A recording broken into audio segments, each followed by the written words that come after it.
Well, hello, Thrifty Chelsea. Welcome in.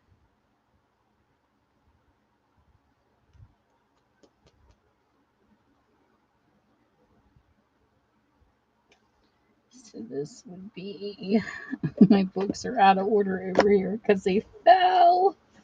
So give me a second.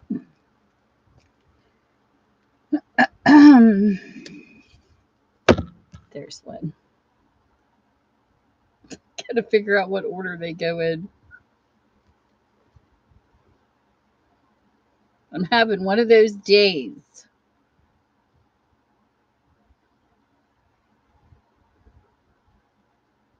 Are you still in here, Dr. Love? Hold on a second. I gotta get my channel ready over here. I'm live and streaming from here and YouTube. Hey, bud, Callie, bud. Okay, let me get in here. Come on, come on, come on. Oh, this laptop is so slow.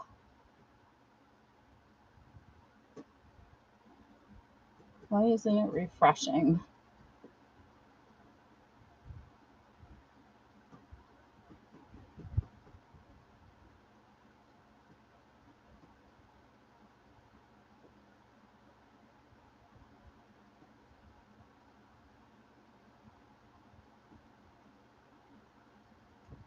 I don't know what it's doing. So, in the meantime,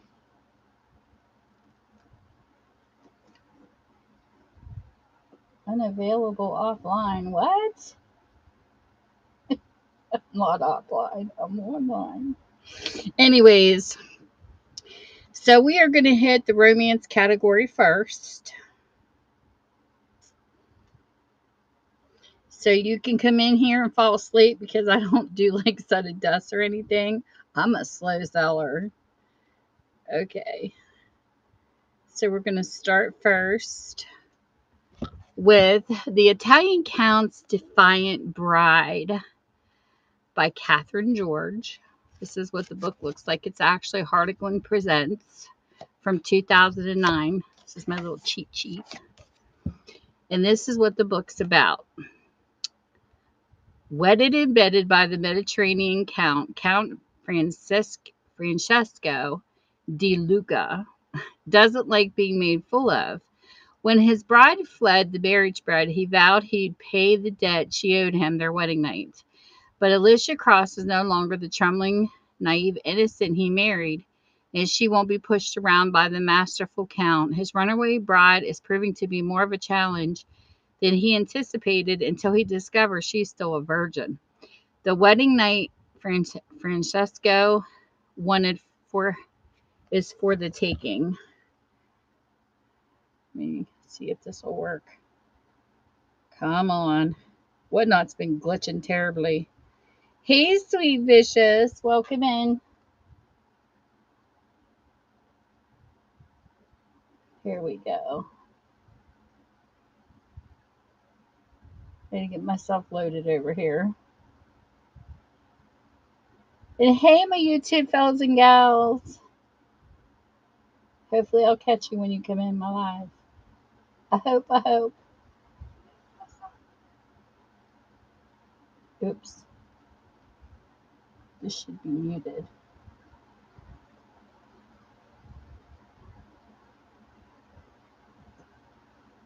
There. Because I don't want to come across both platforms.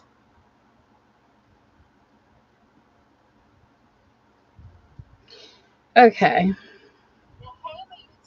See, I'm going to come across both platforms here in a second. Hold on, I got to mute. It's supposed to be muted. Okay. There we go.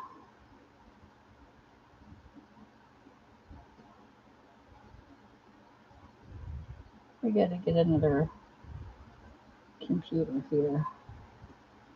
This one runs so slow.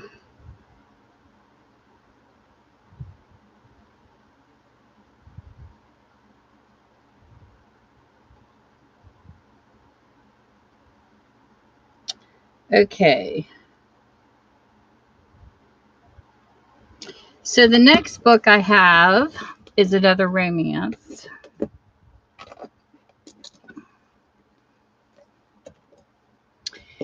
And this one is called Love Inspired. It says larger print, Once Upon a Cowboy by Pamela Tracy.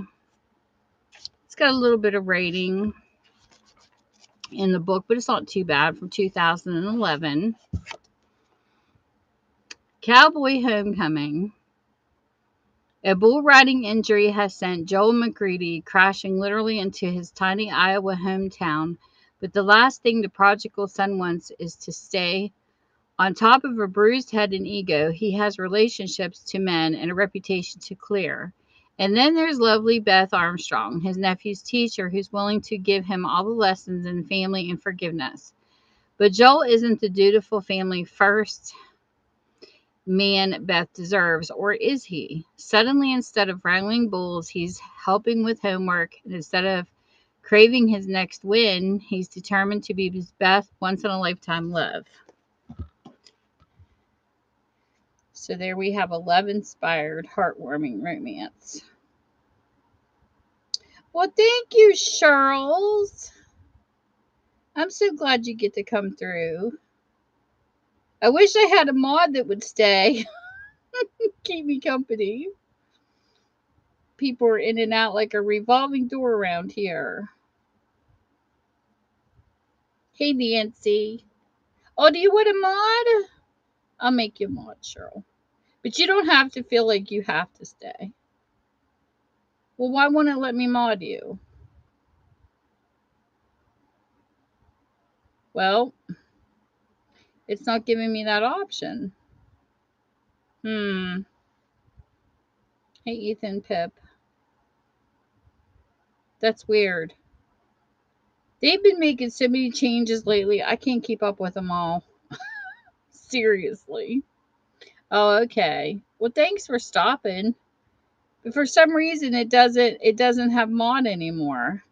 It says message, view profile, block, or remove from the show and report. It doesn't have the option to do it. That's weird.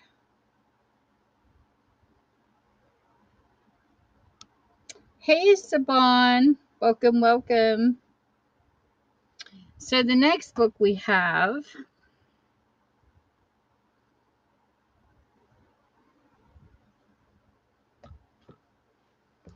this one here is called Restless Hearts. It's another love inspired by Marta Perry. It's in pretty good condition from 2009. Road to Romance. A search for her roots brought midnight Fiona Flanagan to Pennsylvania Dutch country and made her wonder whether she should turn back. The area's mixture of Amish and English culture confused her, and her first encounter with local police chief Ted Rittenhouse didn't help. He thought she was breaking into her own office. Despite the misunderstanding, Fiona could see that Ted's tough as nail exterior hid a kind soul, one caught between two worlds, seeking a place to belong. She felt the same, but trusting him with her heart would require the biggest step of faith she had ever taken. So there is that one.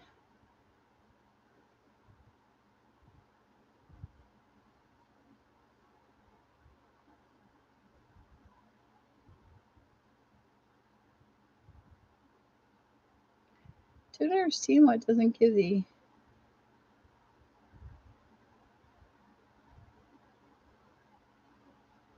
option to mod anymore. That is bizarre. Really bizarre. Okay. So the next book we have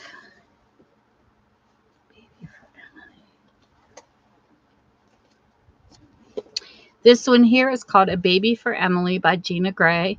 It is a silhouette special edition. It's got some rating in it. It's from 2002. It says, having his baby. Emily McGuire's gruff and graded brother-in-law had always seemed intimidating and remote, but now that Emily was pregnant, widowed, and humiliated by her late husband, Dylan was suddenly sticking too close for comfort. Why? Ollie, protective of Emily and her in vitro baby to be, Dylan used his muscular exterior to serve her jello, to nurse her through morning sickness, even to become her birthing coach. But one unspoken secret made his rough-hewn male treat her so tenderly, and what did she respond to so shamelessly to his raw masculinity? It almost felt as if Dylan was the father of her child, almost as if he loved her. So here is the next one.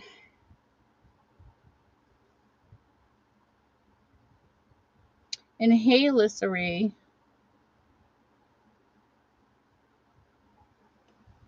This is so weird. Who's in here? Hey, Bud Files. Welcome, welcome.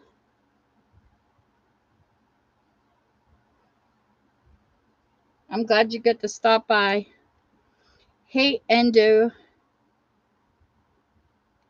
Dracoma. I don't know how to say your name. Okay, the next book we have.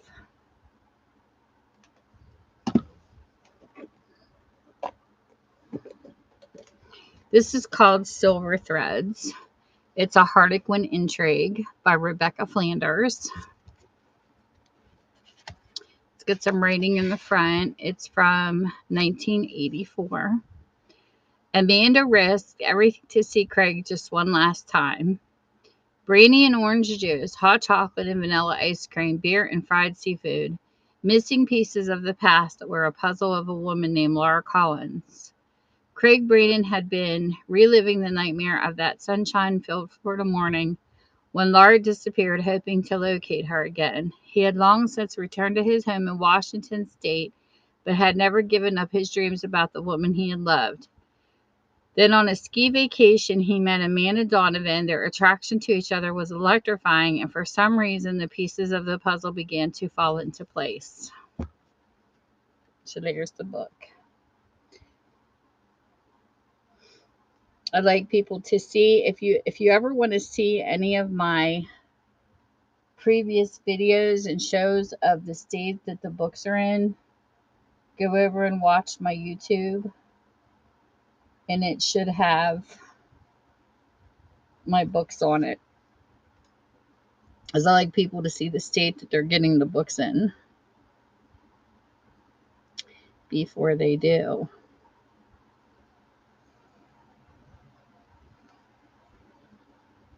Ooh, is it lagging over here?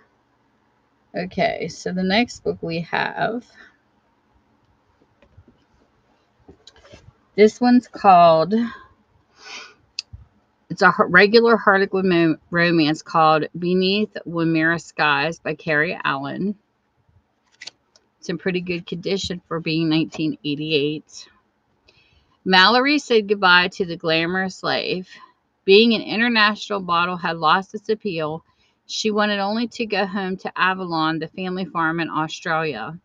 Then she discovered if she wanted to stay there, she'd have to manage the place on her own. But there was a major obstacle.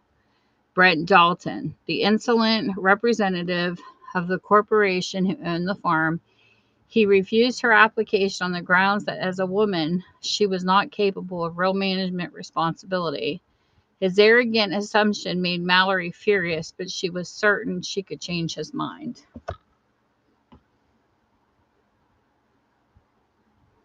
So there is that story.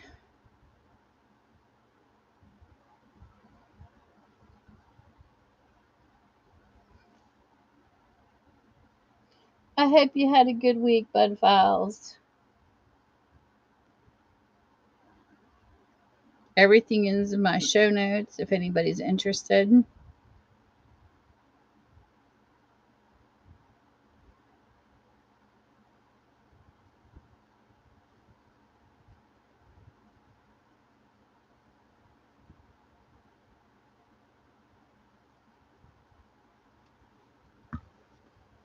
The next book we have is called Feel the Heat by Catherine Shea. It's a condition of the book. It is a 1999 When firefighter Francesca Cordero saves the life of Alex Templeton, she can't help noticing how very attractive the man is. But Francie knows the rule. Firefighters who don't want to get hurt shouldn't get involved with outsiders. Unfortunately, Alex doesn't believe in rules, and he can't understand why a woman as brave as Francie won't take a chance on love. So there's that book. It is a Harlequin super romance.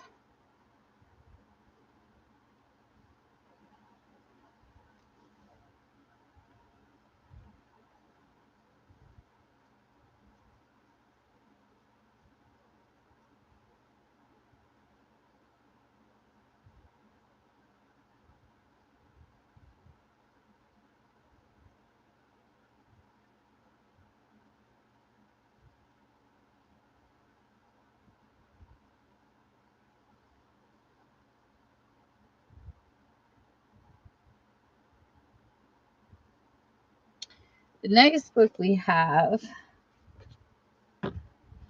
this is A Harlequin Intrigue, Lover Stranger by Amanda Stevens, A Memory Away. It's in pretty good condition. It's a 1999. A lover's hands, Grace Donovan had sworn off men forever, but she had to get close to the one man who could identify her sister's killer. So it's kind of like an intrigue whodunit with a romance story. The mysterious Dr. Ethan Hunter, a man whose touch ignited in Grace a burning fever, a forbidden desire, a man who claimed to have amnesia. A stranger's face.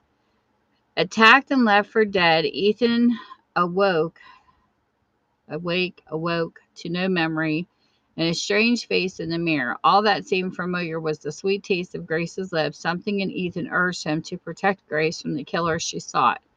But as clues unraveled, he began to fear he might be saving her from himself. So there is that. An intrigue tape. Well, hello, wife. A principal with some cards. That is one long name. Everything's in the show notes. If you ever want to see anything, let me know. I just go in and order until somebody puts in a request. And if there's anything in the bin you want to see, I could bring it out for the next show. Because I don't have those near me. Only books I have near me is the ones in the auction. And then the next book we have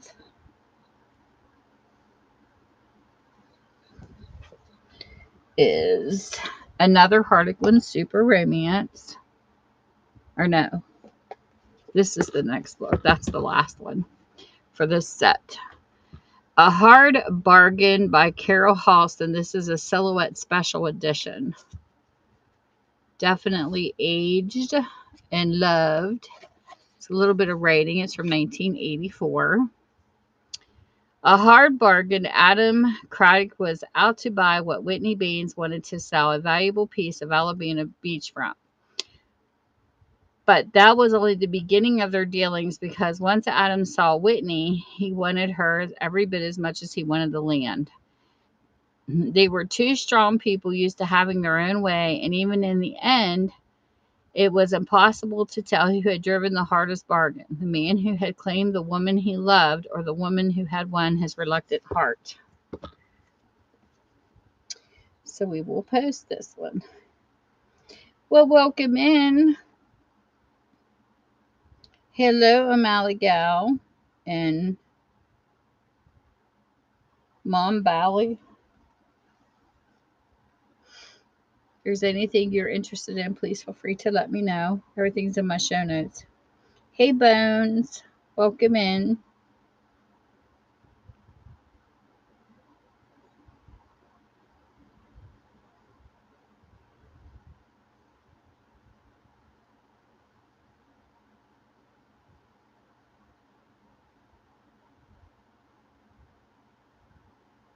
So the last one in this set of 10 is The Harlequin Super Romance, The Doctor's Daughter by Judith Bowen.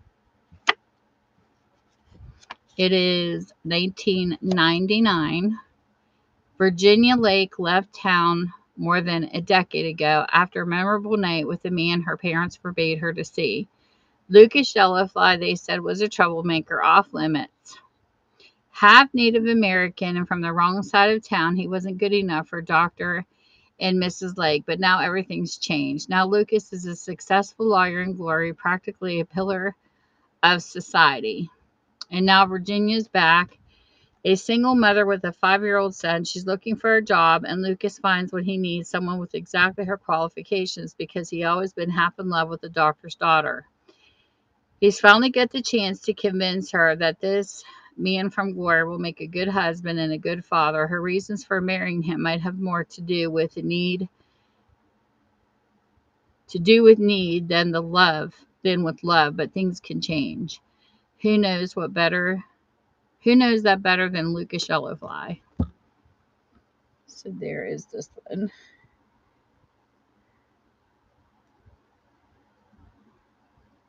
And then we move on to the next set of books, which is educational, I believe.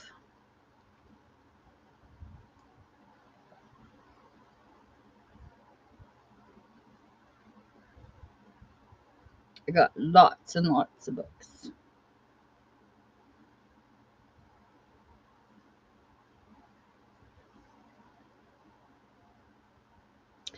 And the next one we have,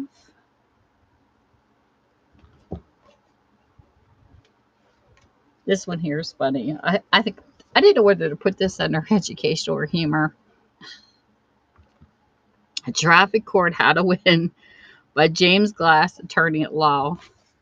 It's got a little bend in the cover. Definitely a library type book. It's from 1988. If you drive, Traffic Court is for you. Informative. Save money, save your license, save your insurance, save your self-respect. What professionals say. If it would make our job harder if people knew what they were doing when they came to court. Traffic Court is a must reading for every driver. It tells you how to fight a ticket, when you need a lawyer and how to use one, and when and how to represent yourself. How to behave when you're getting a ticket, prepare your case for trial, appear in the court, negotiate your case, try your case without an attorney, save your license, get out of jail, evaluate a DUI, avoid traffic tickets, and much more. The author is an attorney for over 16 years of experience in all phases of criminal law. He's in the courtroom every working day and knows the field completely. I find that humorous. Well, hello, hello. Welcome in. If you need anything, you just give me a holler. If you want to see any books, let me know. If they're in the buy it now, I have to bring them out on the next show because I don't have those one near me. The only ones I have are the auction ones beside me. Okay. The next educational book.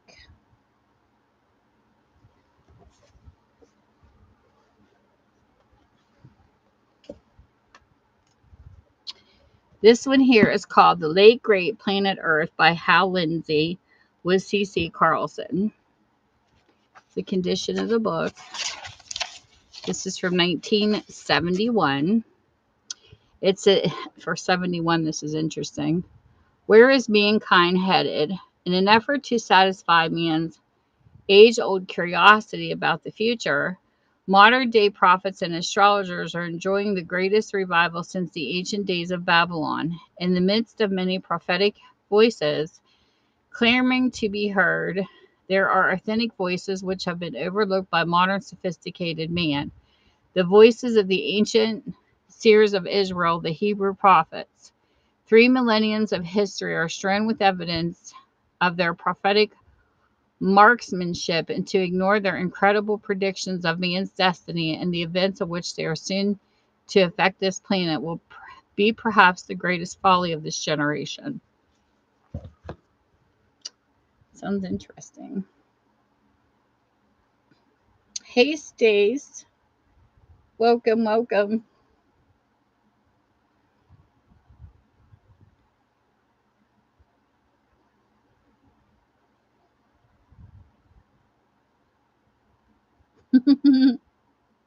Now, how did I know you were going to pop in?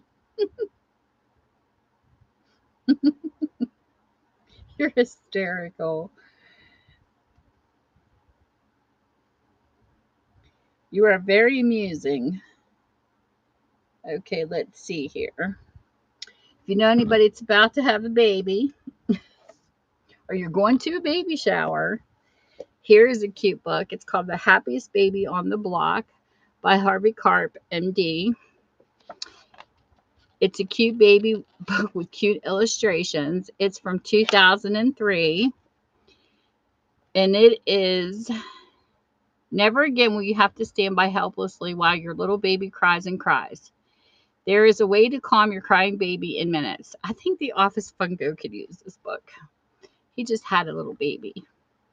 Dr. Harvey Karp, a respected pediatrician and child development expert, can teach any parent how to transform even the fussiest infant into the happiest baby.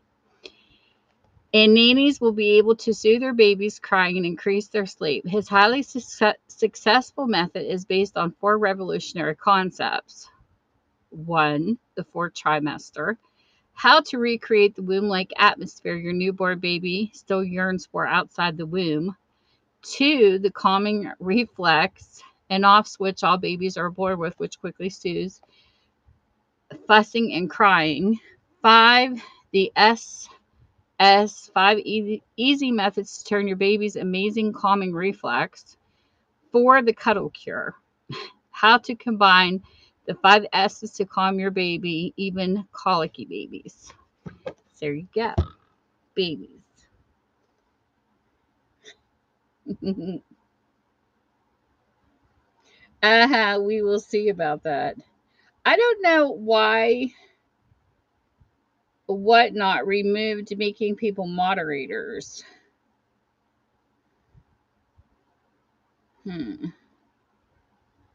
Prinny's usually my moderator, but I don't know how to do it. They changed it.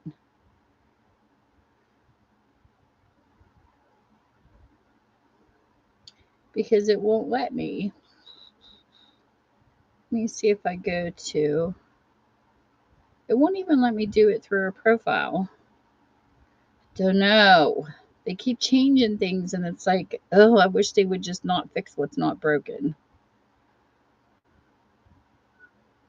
Okay, so the next educational book I have, and hey, my YouTube buddies.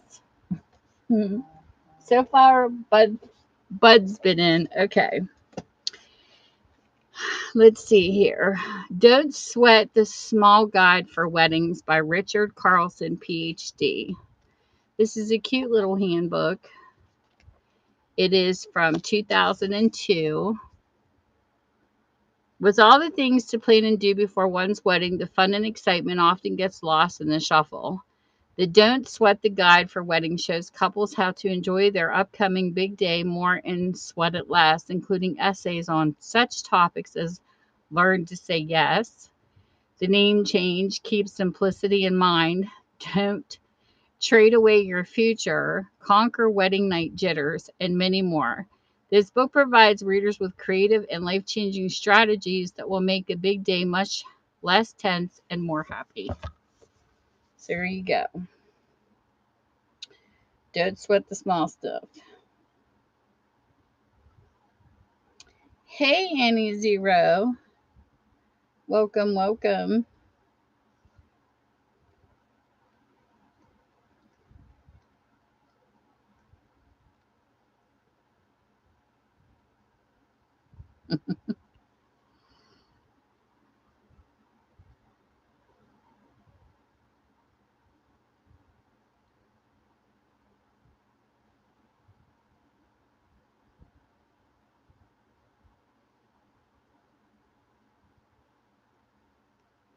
Okay, so the next book we have,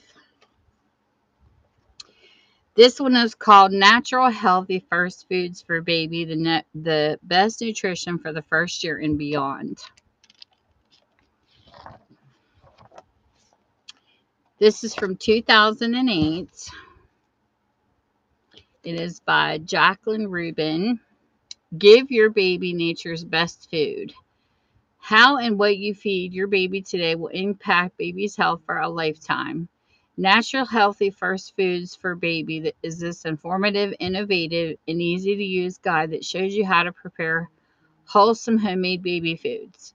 Beginning with the conception and continuing into the toddler years, this book explains how whole natural foods can reduce the potential for food allergies, help babies develop strong digestive and immune systems, and encourage healthy eating for life.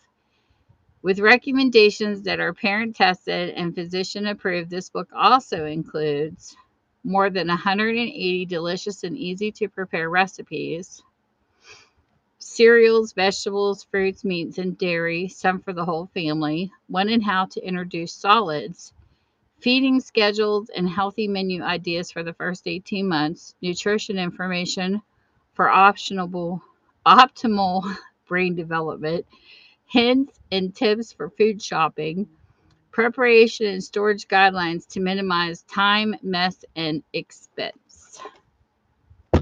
So there. Make your own baby food. Maybe so. Some people need to brain development even later in life too. You never know. You talk about me being silly. You're crazy. I don't know. Hey, Jelly Bean. How you doing, Jelly Jelly? Until I'm done. I don't have a time limit. Oh, you're just rotten.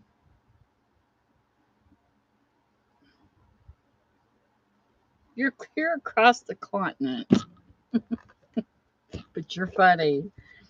Okay.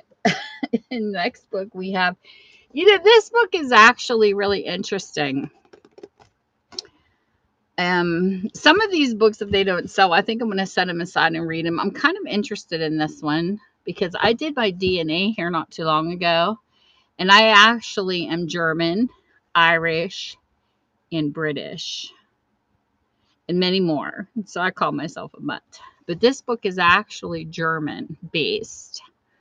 It's called The Gunter Grass Reader. And it is very interesting. It's even got some German language in it. Selected from the vast range of his work, the writings included in this anthology trace Gunter Grass's development as a writer, and with it, the history of a nation coming to terms with its past. Excerpts from Grass's major novels from The Tin Drum to Crab Walk are included, as are numerous short fictions, essays, and poems, many of which have never appeared before in English. Grass's gift as an observer of and participant in the social and political landscape are justly celebrated, as are his intimidable sense of humor, his consistent defense for disadvantage, and his mastery of the various forms of expression he has employed over the years.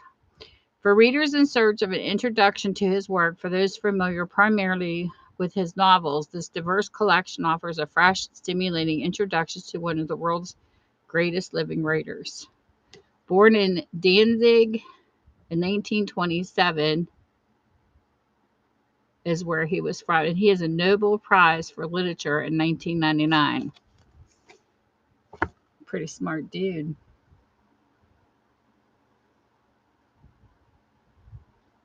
Spoiled. Who's spoiled? I wish I was spoiled. Even though I was called a brat growing up because I am the youngest. Why am I joining my own show and I never left? What? No, get your shit fixed. It's been really acting up this week. Okay. So next on the list, and my educational section is very mixed. This is omega-3 connection. It could be anything. It's a surprise. By Andrew Stoll, MD. Why omega-3s are essential for mental health, the remarkable antidepressive powers of fish oils, flax oil and omega-3 supplements, safe and effective supplements for pregnancy and postpartum depression. Interesting. And this is from 2001.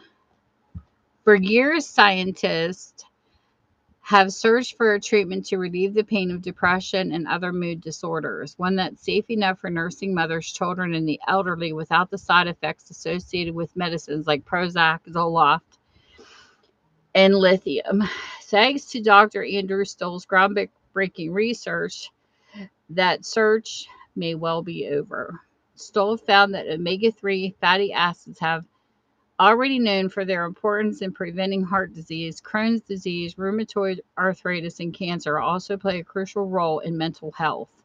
They regulate and enhance mood, sharpen memory, and even aid concentration and learning. Through these remarkable substances are abundant in common fish oils and other foods.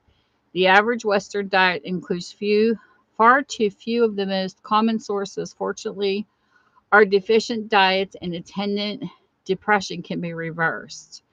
The omega-3 connection provides readers with all the information they need to restore their natural balance of omega-3 fatty acids. Interesting book.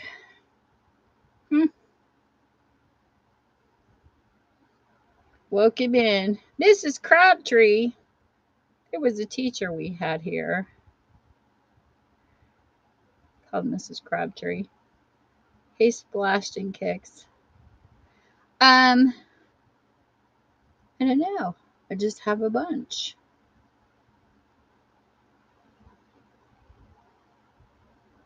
I always have a bunch of books. Flirts. Emails. Okay, so the next book we have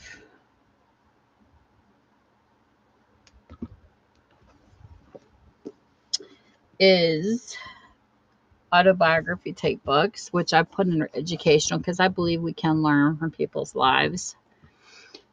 Bill and Hillary, The Marriage by Christopher Anderson.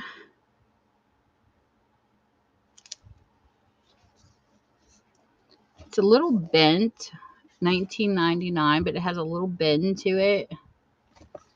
And this is, they are by any definition one of history's most remarkable couples. He, the irrepressible country boy populist, oozing ambition and southern charm. She, the brilliant lawyer with a taste of power, and in the end, an unshakable allegiance to the man in her life. Together, Bill and Hillary Clinton scaled the heights of power and prestige, only to have his wantonly reckless behavior bring them to the brink of personal and political ruin. Despite the billions of words that have been written about Bill and Hillary, the true nature of their relationship remains a jealously guarded secret. And it's all about Bill and Hillary. So if people are into their lives, there you go. Hey, the Real Bookaholic, and John, and Espadine, and Johnny Blitz. We're getting some good traffic through here today.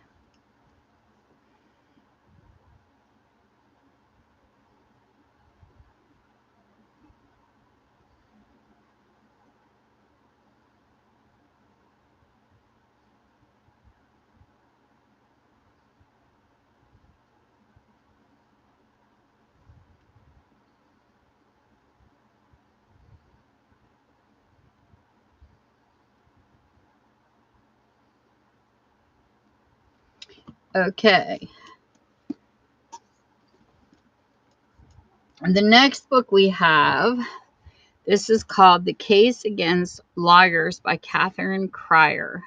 How the lawyers, politicians, bureaucrats have turned the law into the instrument of tyranny, and what we as citizens have to do about it. Welcome in. As a child, Catherine Cryer was enchanted by film portrayals of crusading lawyers like Clarence Darrow and Atticus Finch. As a district attorney, private lawyer, and judge herself, she saw firsthand how the United States justice system worked and did it. One of the most respected legal journalists and commentators today, she now confronts a profoundly unfair legal system that produces results and profits for the few and paralysis, frustration, and injustice for the many. Alex DeQuille's dire prediction in democracy in America has come true. We Americans have ceded the resolution of society's problems, our fundamental responsibility as citizens, to legal authorities, and in doing so have given up precious democratic freedoms. The case against lawyers is both an angry indictment and eloquent plea for a return to common sense. It decries a system of law so complex that even their enforcers, such as the IRS, cannot understand them. It unmasks the litigation crazed society where $1 billion judgments served mostly to line the pockets of personal injury lawyers. It deplores the stupidity of liability system that leads to such results as a label on a stroller that warns remove child before folding. Oh my gosh, I can't tell you how many things I've seen like that. It indicts a criminal justice system that puts minor drug offenders away for life, yet allows celebrity murderers to walk free. And it execrates the sheer corruption of the iron triangle of lawyers, bureaucrats, and politicians who profit mightily from all this inefficiency, injustice, and abuse. The case against lawyers will make readers hopping mad, and it will make them realize that the only response can be to demand change now. That sounds like a good book. Very controversial. Hey, Johnny Blitz, welcome back.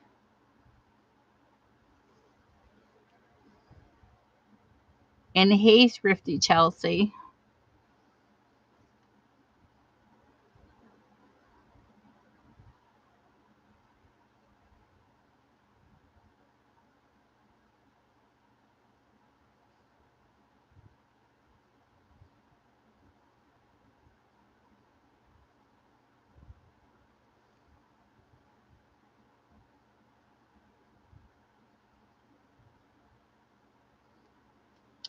So the last book we have is Heavy and Huge. This one here is, oh my goodness, Today's Medical Assistant Study Guide. And I mean, this is one huge unused book. I can imagine how much this cost. I think when I looked it up, it was running for $40. It's a 2009, which can't be too far off.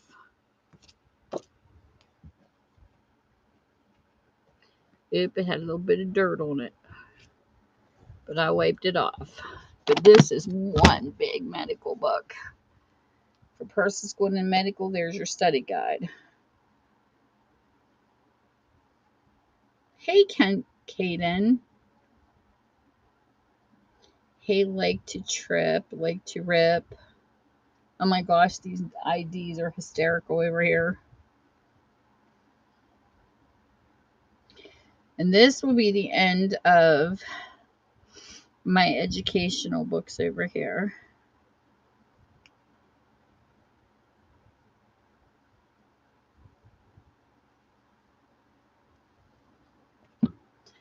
Okay, we'll put this off to the side. That is one heavy book. Heavy, heavy book.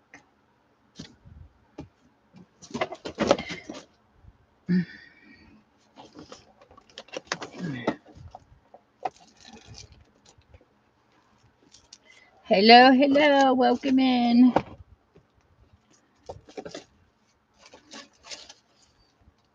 Put this over here.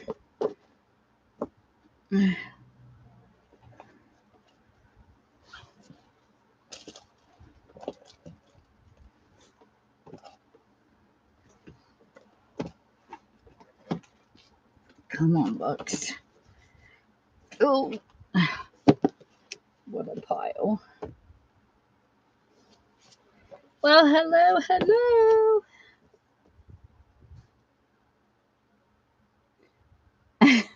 Mrs. Naked Amish Midget. Your ideas are hysterical.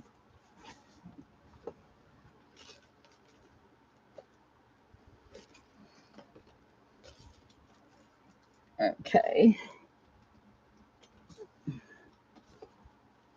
Put this up here. The next set of books we have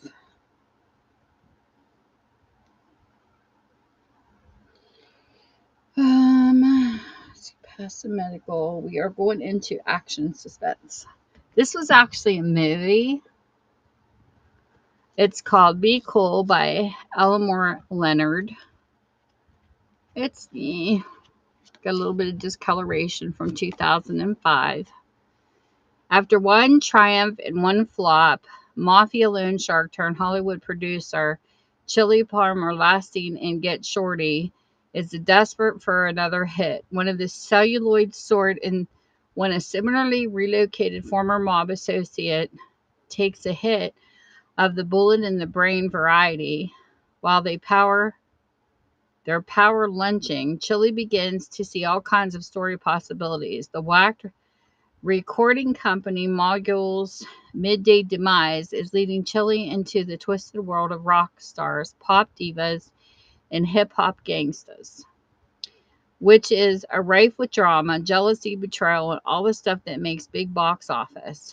Tinseltown and better take cover because Chili Palmer's working on another movie, and that's when people tend to die. So there's your action and suspense, and I believe that's John Travolta and Uma. I can't think of Uma's last name.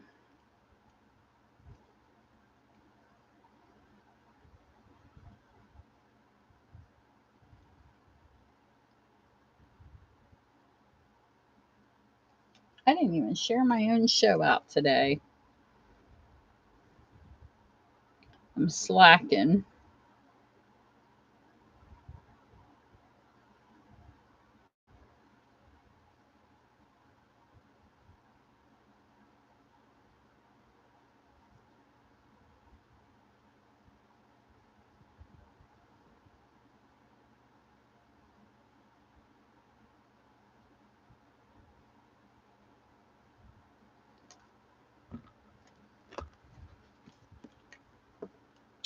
The next book we have is called Drop a Shot by Harley Coben. It's got a little rating in it. It's from 2008. It's a little twisted.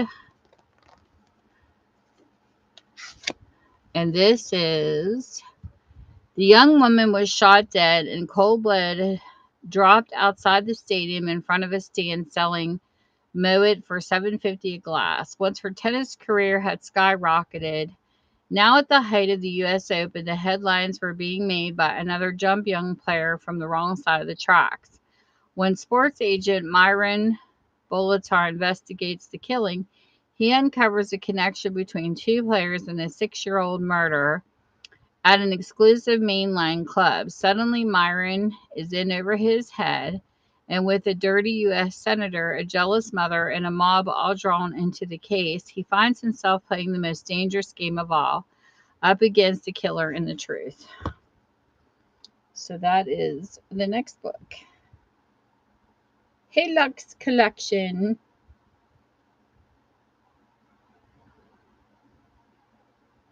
Hello, hello. Welcome in.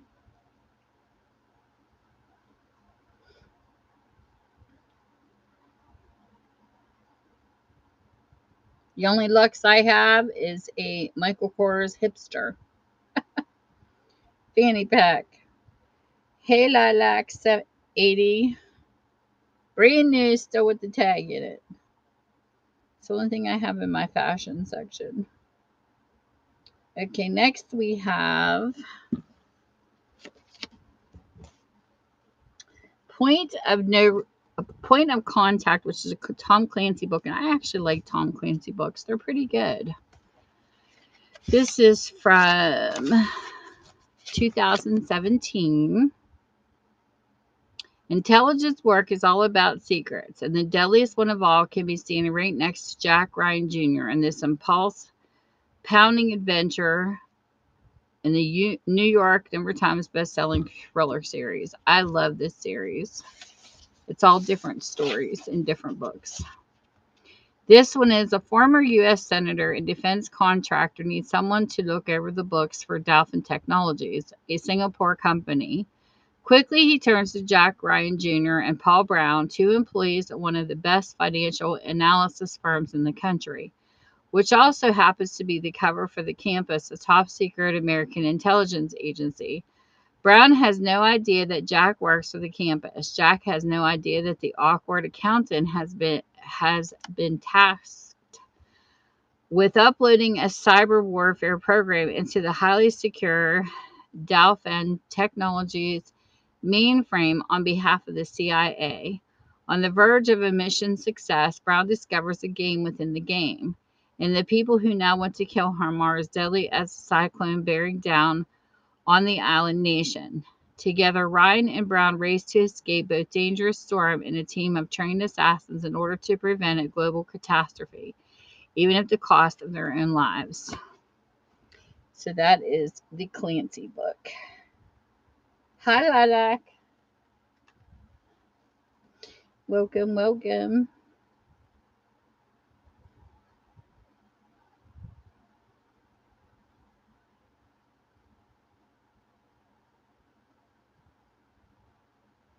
If anybody wants to see anything, please feel free to let me know. It's in the auction. If you want to see books, it's in the bin. I'll have to bring them next time because they're not around me. But I still have them. Okay. Next book we have under action and suspense. This one here is called Vicious Circle by Wilbur Smith. It's in good condition. This is a 2014. New beginnings. Hector Cross left behind a career of high risks and warfare when he married Hazel Bannock. But after his new life is tragically upended, he recognizes the ruthless hand of an old adversary behind the attack. Determined to fight back, Hector draws together a team of his most loyal friends and fellow warriors to hunt down those who pursue him. Hazel and their young daughters, whose life Hector will go to the ends of the earth to protect. Old demons. Soon Hector learns that the threat comes not just from his own enemies, but Hazel's. A brutal figure from her billionaire family's past, thought long gone, has returned with an agenda so sinister that Hector has no choice but to settle his score once and for all. So that is that one. I like the cover with the helicopter. Well, welcome in. Hey, Simbeck and Ashball and Convict. Welcome. If you see anything in the auction you want to see, let me know. Anything in the store I'll have to bring out in the next show. Everything's in my show notes, though.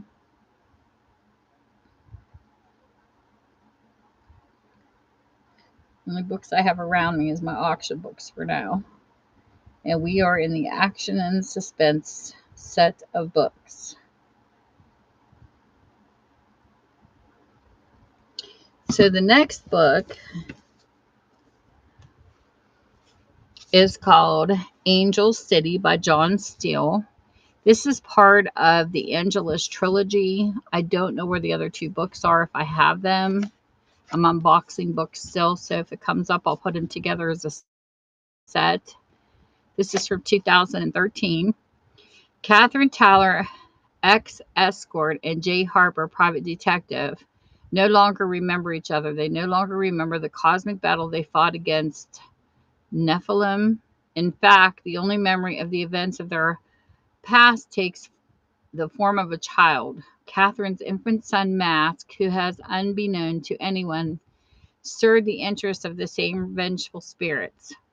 Meanwhile, from the shadow steps, a defrocked priest named Asher, whose face looks as if it's been clawed by some terrible beast and who hides his eyes behind blue lenses, he and his brilliant young ward have discovered something unfathomable in the catacombs under Paris, something that will confirm that the time of the prophecy is at hand.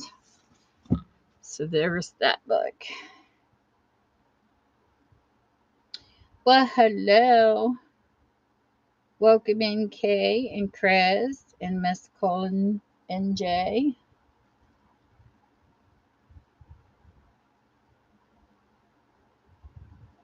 I have lots of books in the buy it now. If you want to see anything auctioned, let me know. How are you, Chris? Are you doing good? Are you having a good evening? So far, mine's been pretty good. I wasn't feeling good earlier, though. I had a massive headache.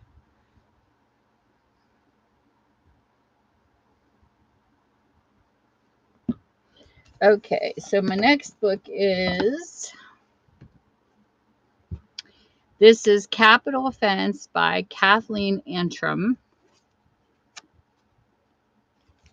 Usually my poor books have like writing or they have like bends and dark pages, but never books that you don't have, pages missing or anything like that. I always check through and make sure you get all your pages to read the book. This is from 2001. Is the First Lady plotting to overthrow the president? This question seems inconceivable to journalist Jack Rudley. But so did the murder of his own father, Senator William Rudley. Now his father is dead, and all roads lead to the White House. Roads Jack must take if he is ever to know the truth. Roads twisted by deceit, revenge, power, and murder. Roads First Lady Carolyn Alden Lane navigates with great skill. When she learns she's a pawn in a deadly bid for the White House, her world comes crashing down. Driven by desperation, she refuses to take the fall alone. But how far will she go to even the score against all odds? Jack searches for the truth, a truth that may cost him his life, while Carolyn struggles to survive in the web of savage political corruption. So there's this one. Going on a stroll. Well, that sounds like fun. Strolls are always good. I like sitting outside with my dog. We did have a bug I'd never seen before, so I took a picture of it. I found out it was some kind of interesting bug. I Google Wednesday.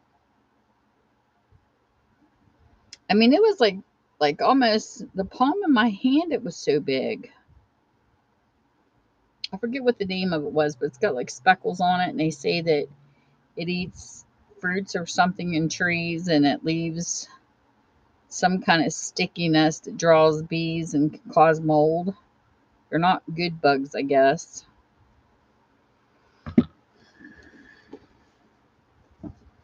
And then the next book we have is Point of Impact by Stephen Hunter. Little bit of discoloration on the book. Oh, praying mantises are awesome. You know what I haven't seen in a while though is a stick bug. It's got a little bit of spots on the back cover of the book. This is the kind I kind of put under poorish condition, but the pages are there. Hunter passes almost everybody else in the thriller rating. He's one of the best Marine snipers in Vietnam. Today, 20 years later, disgruntled hero of an unheroic war. All Bill Lee's swagger wants to be is left alone and leave the killing behind. But with consummate psychological skill, a shadowy military organization seduces Bill into leaving his beloved Arkansas hills for one last mission for his country, unaware until too late that the game is rigged. The assassination plot is executed to perfection until Bob Lee Swagger, alleged lone gunman, comes out of the operation alive, the target of a nationwide manhunt. His only allies, a woman he has just met and a discredited FBI agent.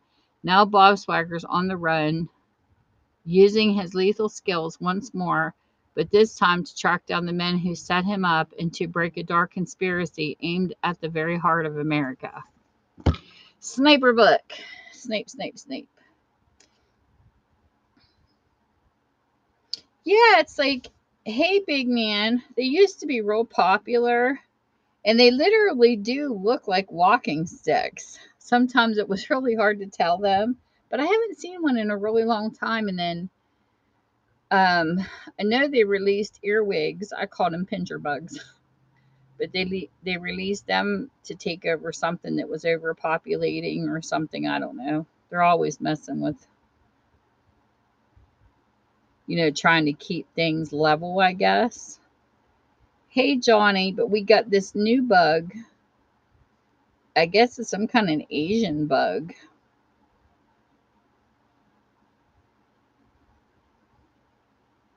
And I saw something crawling up in my yard today, so I took a picture of it and I was like, ew. And I looked it up, and it's a bug that I've seen some people posted about it on Facebook.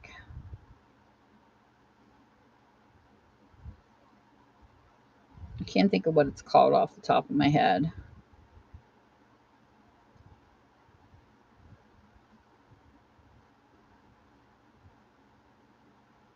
Come on, where's my book? Oh, there it is.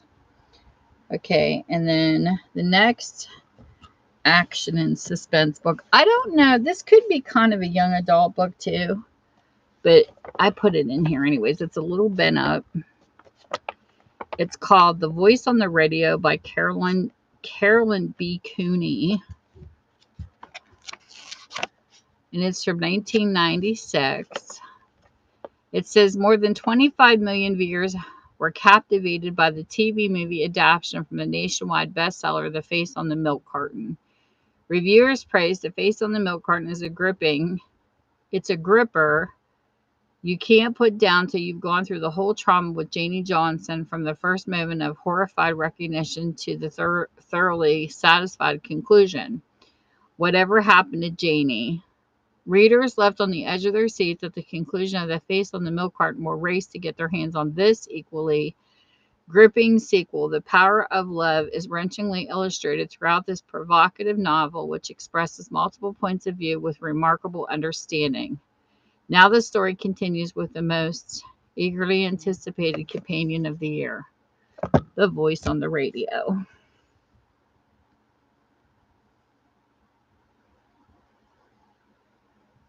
Hey, Anne Marie and Jillian.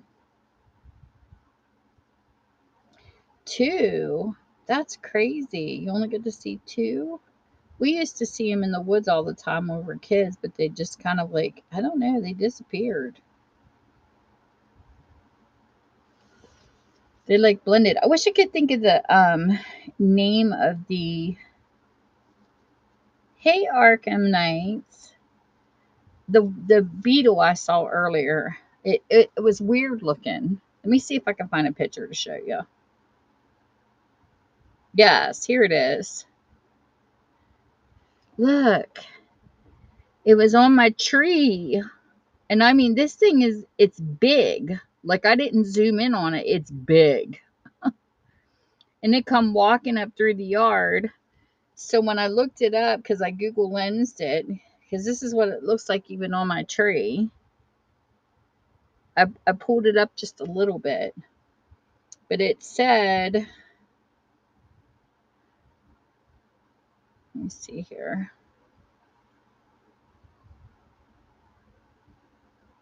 Because like I said, I Google lensed it, and what came up was, okay, it's called the spotted lanternfly. It said is an invasive plant hopper native to Asia. It has spread to the United States, Japan, and South Korea. The spotted lanternfly can feed on over 100 species of plants, including grapes, apples, pears, and the invasive tree of haven. It can weaken plants by feeding on them and leaving behind honeydew, which can attract stinging insects and lead to a sooty mold. SLF can impact agricultural crops and hardwood trees. That doesn't sound good. I don't want them here. That's the first one I've ever seen today. I was like, what is that thing walking in my yard? Like it didn't fly, it just like walked up my tree. I know. And it's like, it's kind of creepy. Like we need more damaging insects, you know what I mean? And we had a bat in our back garage. Maybe I should have left him live there. So I told my husband, I mean, I didn't mind the bat because I know that they have a reason. They actually have a story online where they saved crops one year for people because they eat um I hate I don't like to say something's ugly's gross because to me bats are just freaky looking. But at the same time, they eat mosquitoes and they take care of things like that. And I just told my husband, I wish it would come in here, eat the bugs, and just leave. It doesn't need to stay, fly at my head, and poop on my floor because it's got one square spot we have in a garage that keeps pooping in it. It is so weird. But there was a board missing, and he put it in over top of the garage, so we couldn't figure out how it was getting in. And we blocked it. But I am going to kind of miss him eating insects. I just don't miss the rest. My husband was laughing like he's going to know when it's time to leave. But yeah, they do have a reason to be here, and I wonder if they would eat those. That would be awesome if they did. The Malin Streak by Catherine Cookson. Let's get some writing. It definitely library bound. It's from 1973. I always look under here just to make sure that the covers are good and there's no mold or anything, just in case.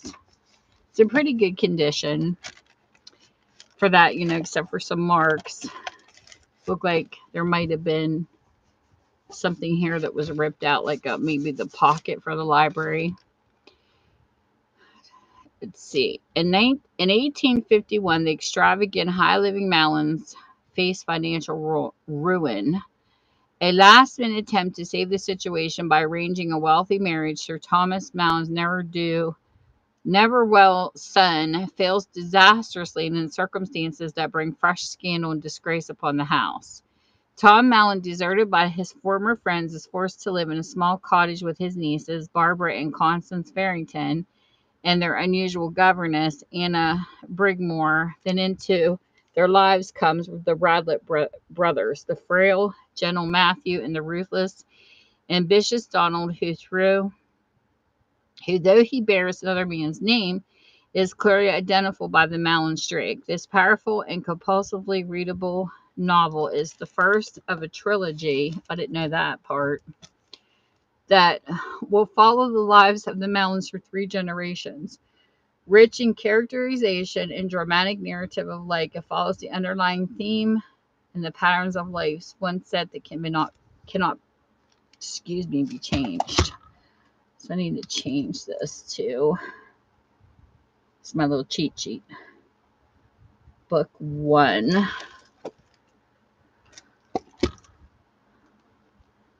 of 3. Because I don't like putting books in here that I don't know that they're parts of sets. So let me go in here for a second. Book 1 of 3 in the trilogy.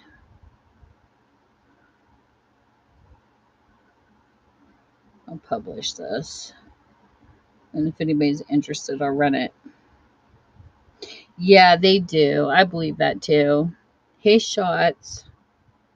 I think that's why they keep adding bugs at times to balance, like they did the earwigs, for that same reason,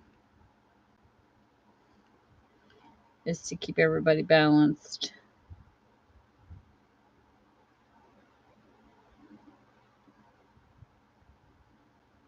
It is so weird. I wonder how come I'm seeing people join on my. Here we go again. What in all glitches? I see Rebel and the Bookaholic join on there, but not my phone. Hey, Afost. It's so weird. Like, I see these names pop in on one device, but not the other. It's bizarre when it does that.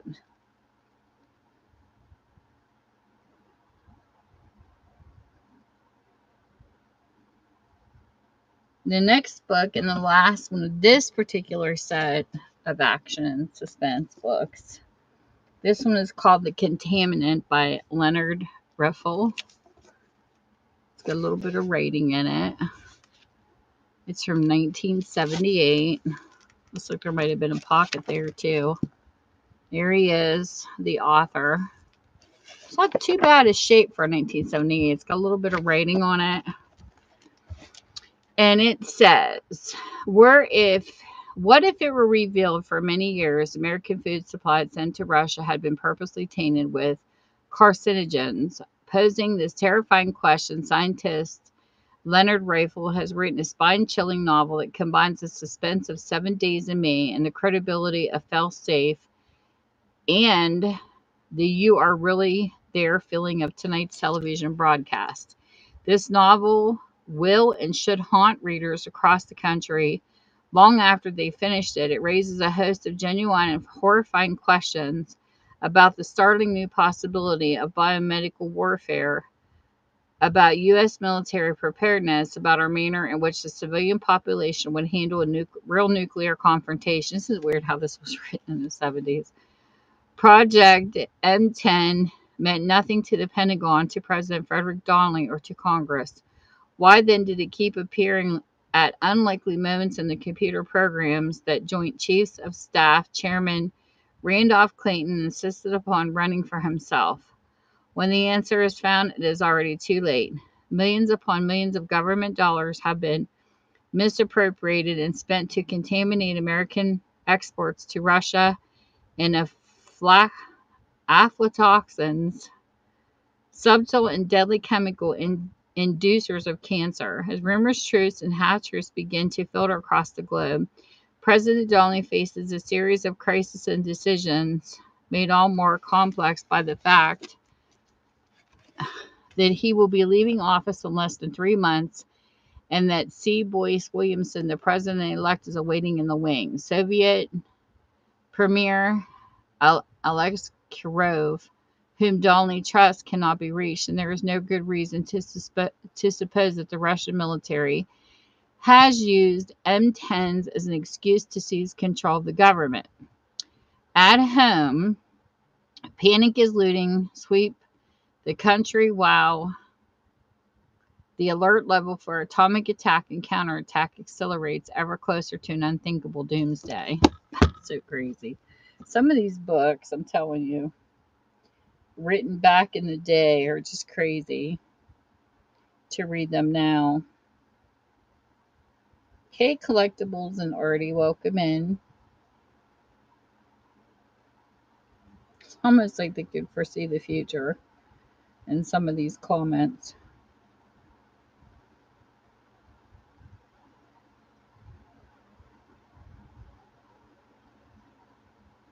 If you want to see anything, let me know.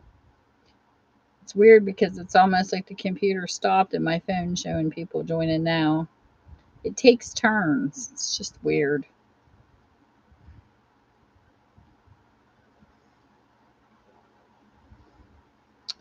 Okay, so now we are back to romance books again. So we'll put this here. In case anybody wants to see these later, I know where they are.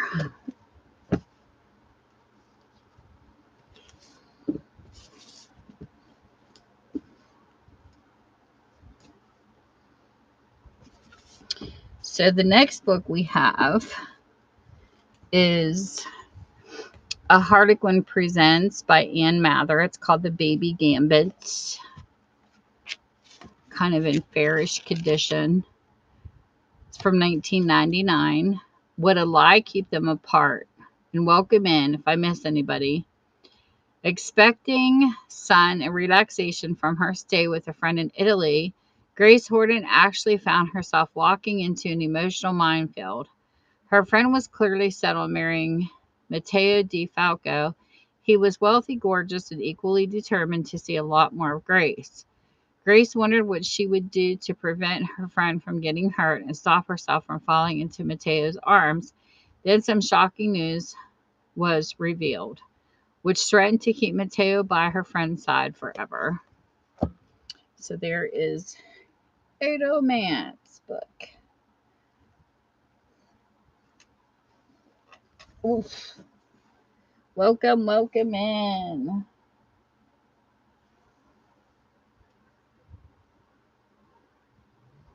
Hey, Funkin' Beer. Funkin' Burr? I don't know. I should start calling everybody by their first letter. Some of these IDs are so funny. Okay. The next romance we have.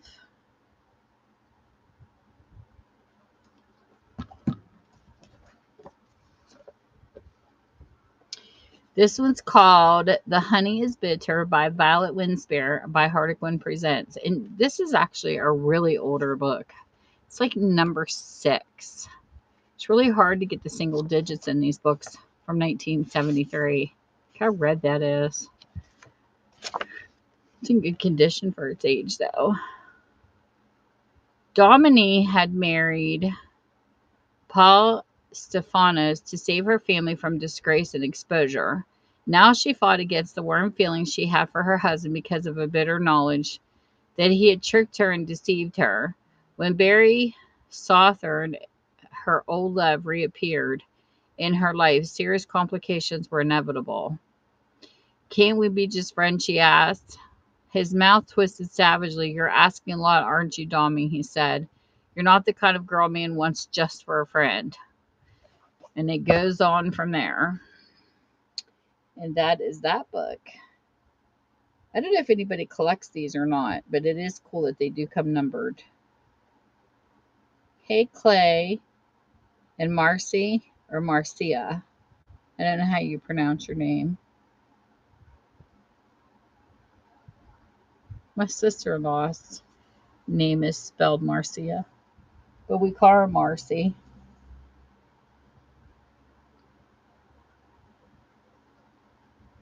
If you want to see anything, let me know. I just go straight down unless people have requests.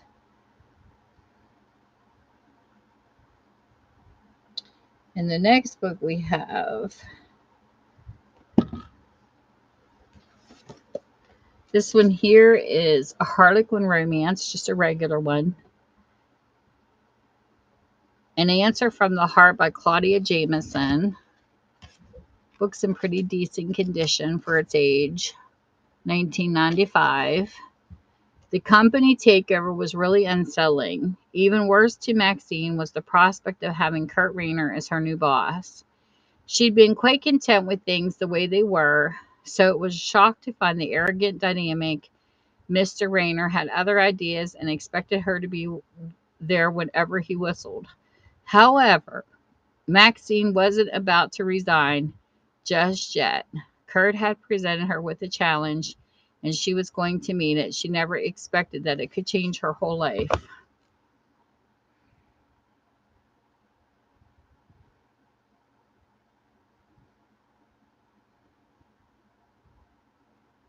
So there is that book.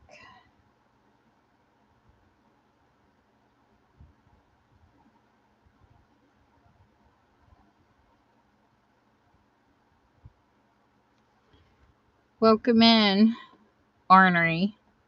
Are you back? Are you back to torture me?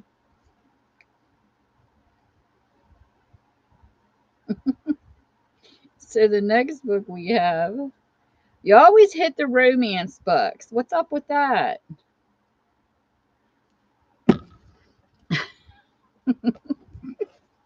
This one here is called The Angry Man. Maybe it should say The Angry Woman.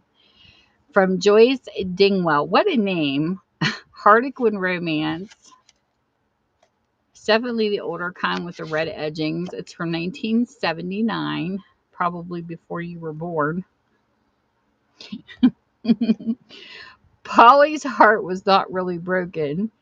It had been hurt, though, by her broken romance in England.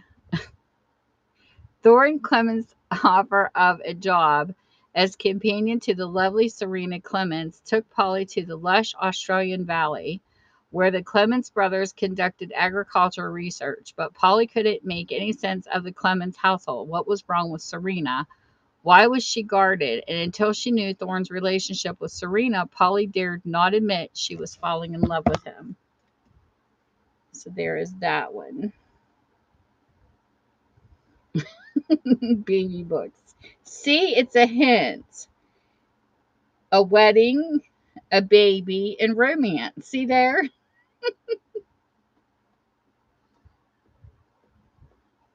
You know, my granny paddle, I could use this. See this? Don't piss me off. This is what you get. I love this ruler. It's awesome. Anyways,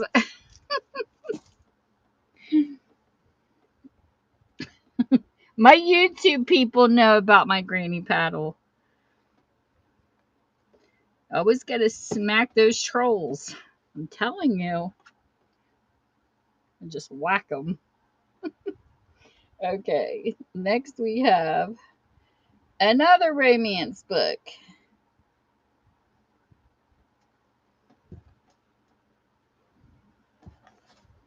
You might like this cover. Return to Fire Island. Look at her. She's in her bathing suit. She's got her drink. Oh gosh, being a colada sounds good right now. I hardly ever drink, but when I go on vacation, it is nice. Stay up there. We're following. Okay, this book has got some writing in it. I put it in poor condition because of that, but the story's there. And it's from 1984. Oh, there's a guy on here too. Fire Island, East Coast playground for the beautiful achievers. They fight hard for success. At the island, they enjoyed the rewards. I didn't know there was a guy on here.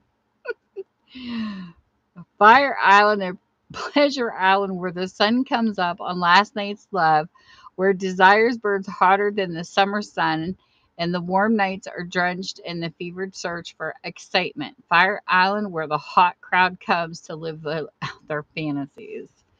There you go. Hot guy on the beach. Of course, I'm not really into hairy chests, so I like the smooth chests.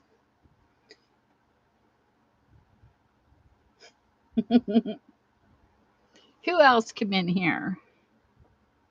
Why are people not showing up here? Your text showed up. It didn't show you join, but it shows your text. And then somebody else come in. Like to something. I can't read that far away. But welcome in case I missed you.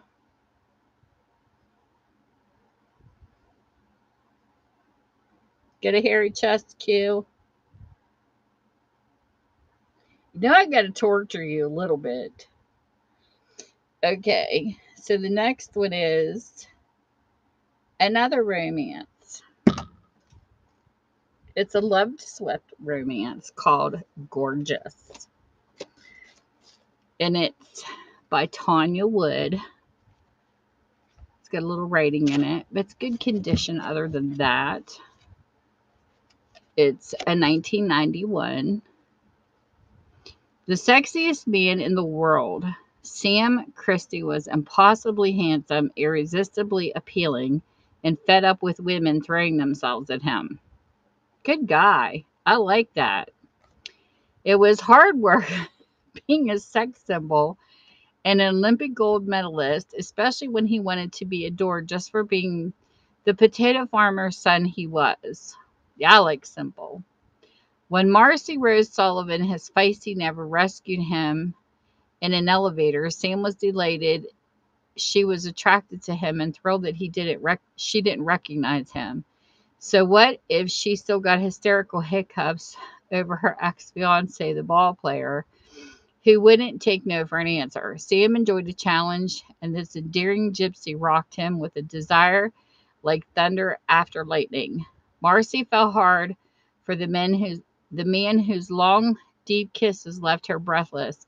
But how could she forgive him for keeping his identity a secret and for breaking her heart? She hated the limelight his fame shone on her, but could she stop loving this dreamer who complicated her life, yet loved her just as she was? That sounds complicated.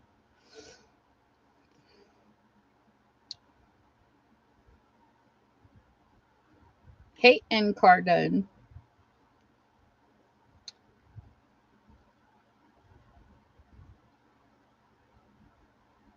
YouTube, wake up. Wake up over there.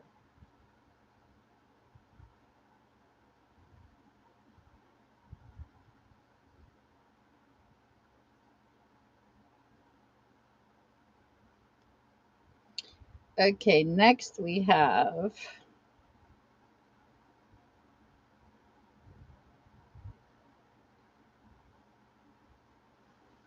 the next romance book, which is also a Loved Swept, is called Darling Deceiver by Lori Copeland. It's in pretty decent condition from 1990. Best-selling mystery writer Shay Malone had returned to the sleepy town where he'd spent much of his late childhood to finish his new novel. But instead of peace and quiet, he found his home invaded by a menagerie of zoo animals temporarily living next door with gorgeously grown-up Harriet Whitlock. As a teenager, she chased him relentlessly, embarrassed him with poems declaring everlasting love. But now she was an exquisite woman whose long-legged body in shorts and sexy lingerie made him burn with white-hot fire, and whose irrepressible spirit both charmed and infuriated him. Harry was still trouble with a capital T, seducing him into compromising positions and shattering his composure, but he never had this much fun or felt so adored when Harry vowed to help him get his book published.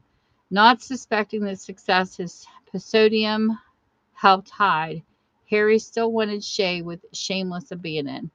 But did she dare risk giving him her heart again? Hey! I see you! Welcome in! Hey, the Beard Man! Thanks for stopping by.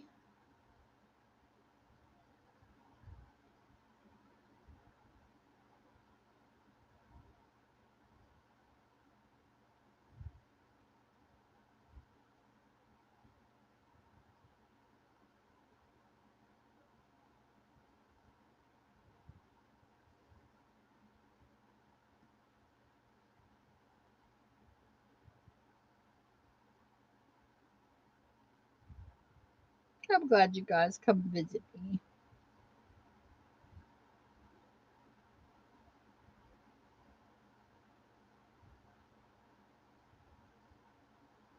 The next book we have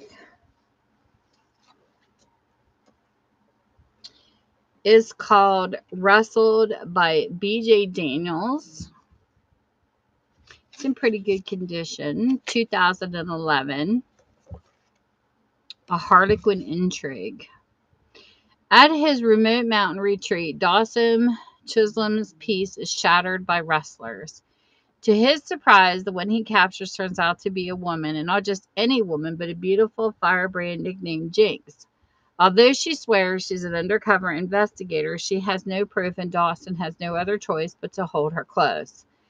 Brittany Bowe Jinx Clark is determined to bring down the leader of the ring. Dawson wants to retrieve his stolen cattle. To get what they both want, they'll have to work together, but spending their days and nights alone. Just the two of them against a band of thieves presents another problem. Resisting the irresistible Chisholm charm, and she's not sure she wants to.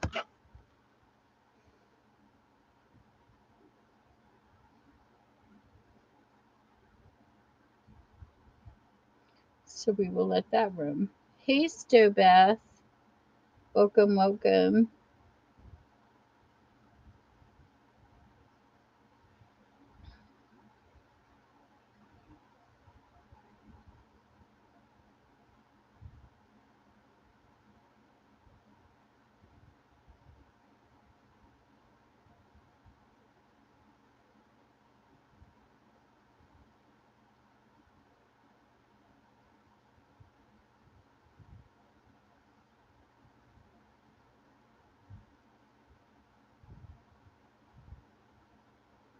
The next book we have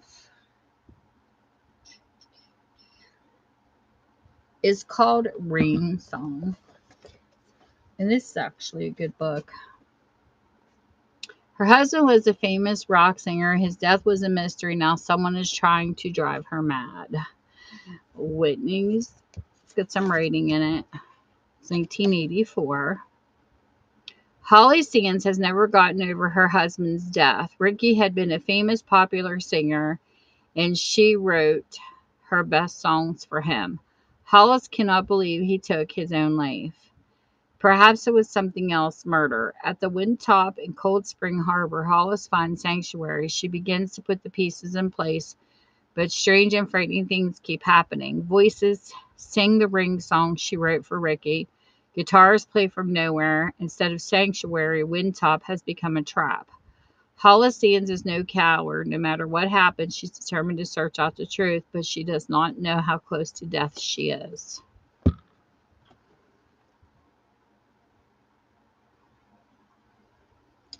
Looks like a good one.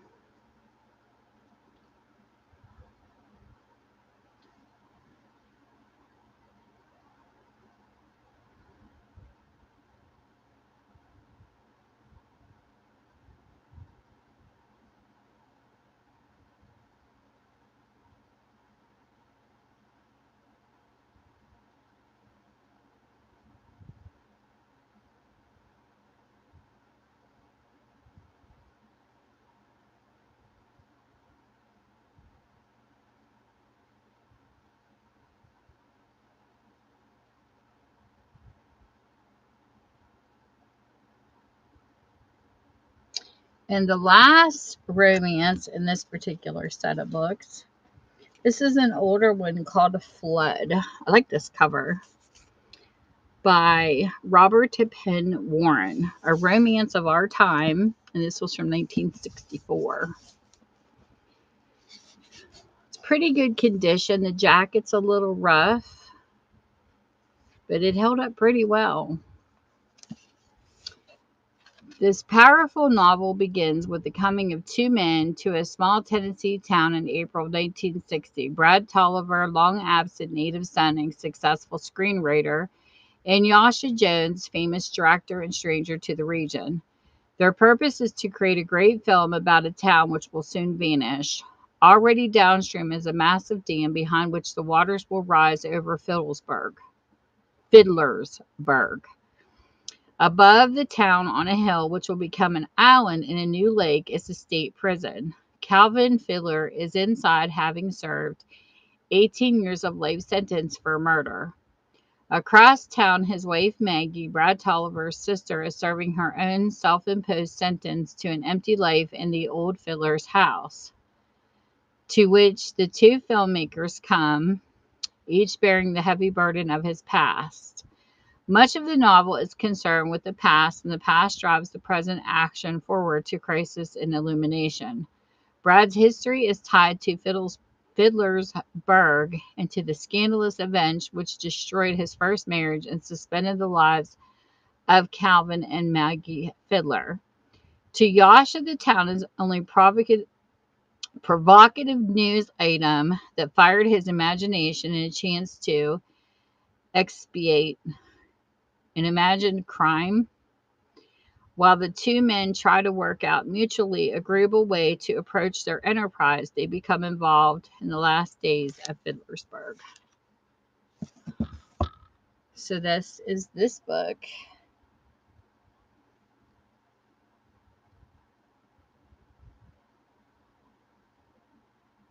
Nope, that's it. Cage, thanks for asking. Hey, Mr. Favorite. That's it. And the Michael Kors fanny pack that's in there, it still has the tags and it's brand new.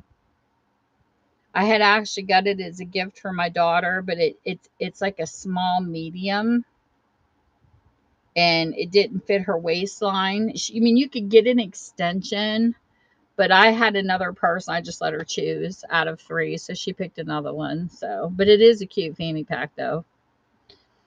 But nope, Lawn and Burger's all I had, and it was really cute because the matching wallet comes with it.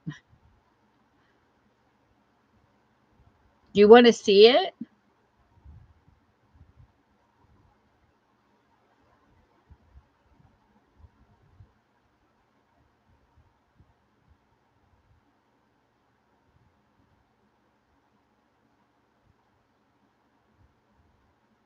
Because if you want to see it, I could take a couple minutes and get it because that's not far from me.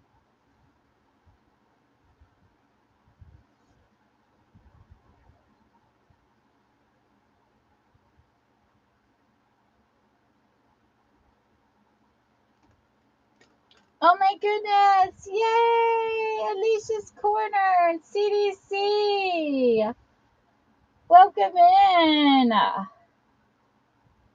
Oh, Alicia, do you happen to be on Whatnot yet?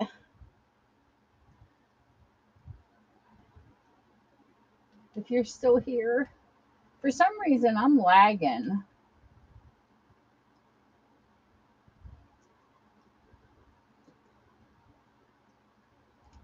This computer, I need a new one. Can you hear me, Alicia? Okay. Let me get my next set of books ready, and I believe it's Action Suspense again. Some of these books are a little older.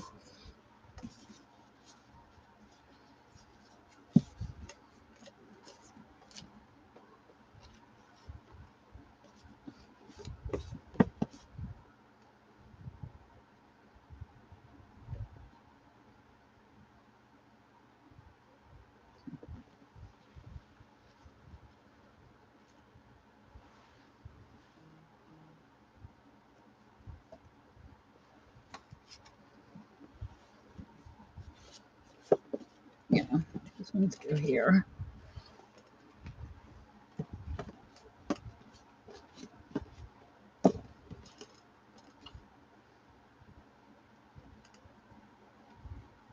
I don't know if you guys can hear me or not. I'm not seeing a response.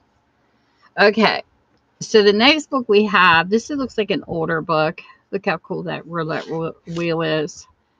This is called The Junketeers by I.G. Brote, and this is definitely in poor condition because it's got writing in it. It's like really bad, faded, but it's from 1976. But the whole book is there, the story, no ripped out pages or anything. Fast money, easy women, dirty kicks. From continent to glittering continent, the famous and the worldly indulge in every stylish vice. Their hosts, Harry Sampson and Mike Grover, have made sure of that it's their job and they're the best in the business. But the hottest action is not at the tables.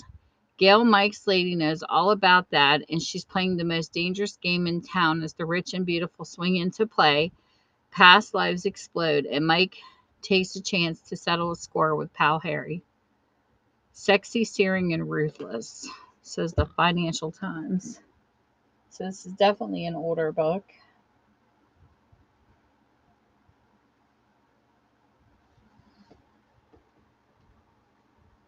I wish I could tag people back into my YouTube live.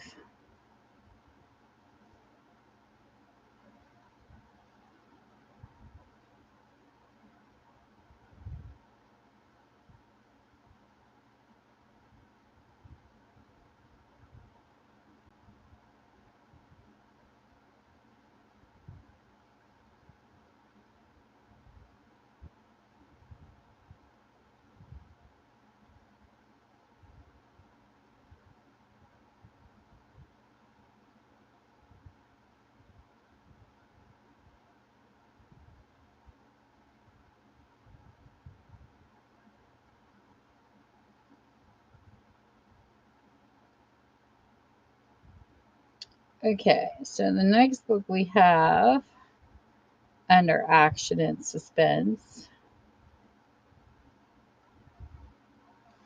I like the title of this book. It's called The Cat Who Could Read Backwards by Lillian Jackson Braun. It's a little faded in color. It's a 1966. The Cat Who Could Read Backwards. The world of modern art is a mystery to many, but for Jim Quillerin, it turns into a mystery of another sort when his assignment to cover the art beat for the Daily Fluxen leads down the path to murder. A stabbing in an art gallery, vandalized paintings, a fatal fall from a scaffolding. That is not all. Quillerin expects when he turns his repertorial talents to art, but now Quillerin and his newly found partner, Coco, the brilliant Siamese, are back in their element, sniffing out clues and confounding criminals intent on mayhem and murder. So there is a mystery. I like the title. Welcome in, everybody. Well, hello, Dee Dee.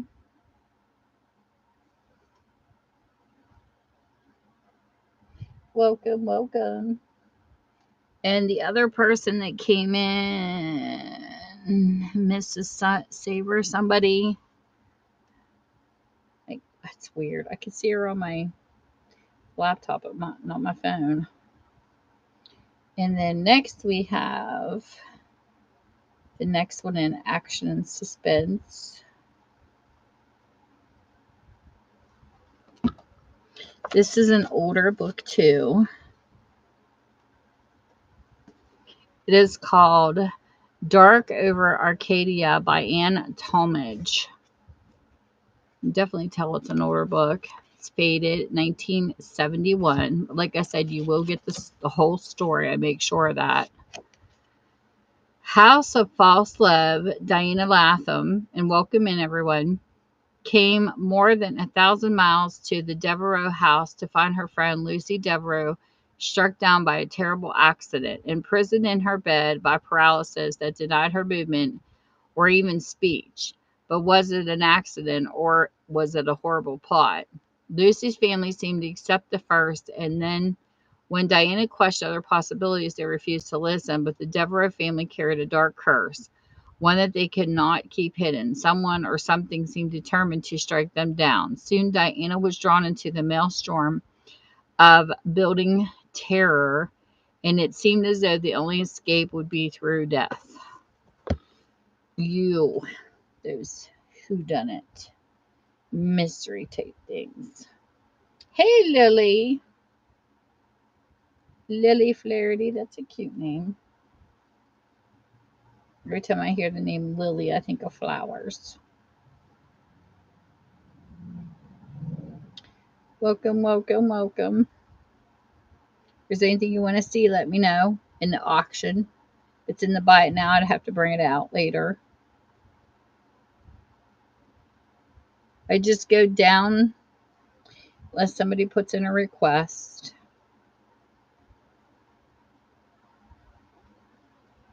Just keep going down the list. We are in action and suspense books. And the next one is Key to Justice by Talia Graffin. It's got a little bit of coloration to it. Like I said, I sell used books, so, and some new from time to time. It's a 2010. It's got a little bit of speckling in it. Despite her success at helping others solve their problems, Jillian can't find a way to bridge the distance that's growing between her and her lover, Alcee Racklev.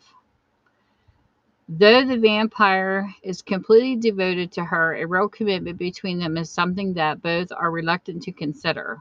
Ooh, this has got a vampire in it. Ooh. So to avoid dealing with Alexei, Jillian buries herself in her work, turning her skill and her energy to helping the vampire who calls himself C.S. Angel, a creature tormented by his past cruelties. But C.S. Angel's problems are only an act calculated to bring Jillian under his spell. A dangerous and treacherous act that hides his true motives and his true identity. Interesting. Hey, Johnny.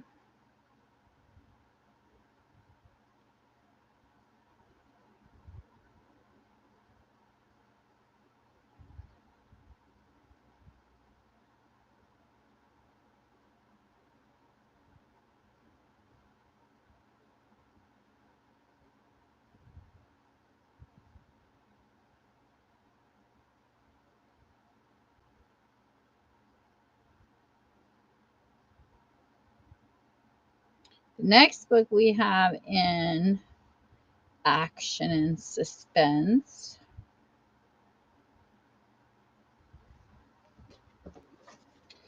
is The Law of Revenge by Tess Collins. When justice fails, there's only one choice. This is a little bent up. That's why I have it under pour. It's got some writing in it, some discoloration to it, and it's from 1997. The Law of Survival.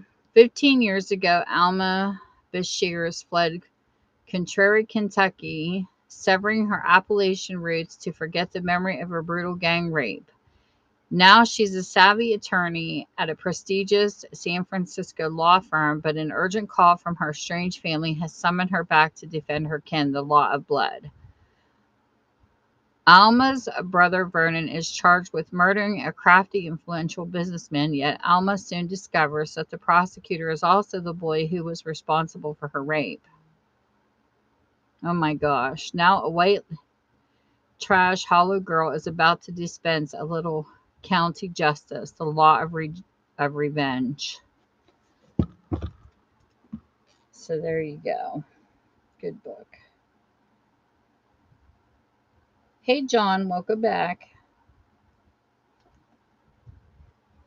And Chris, hello.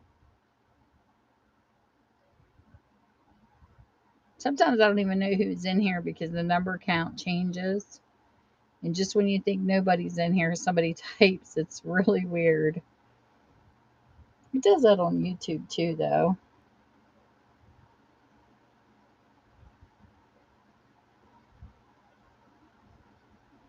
And the next one we have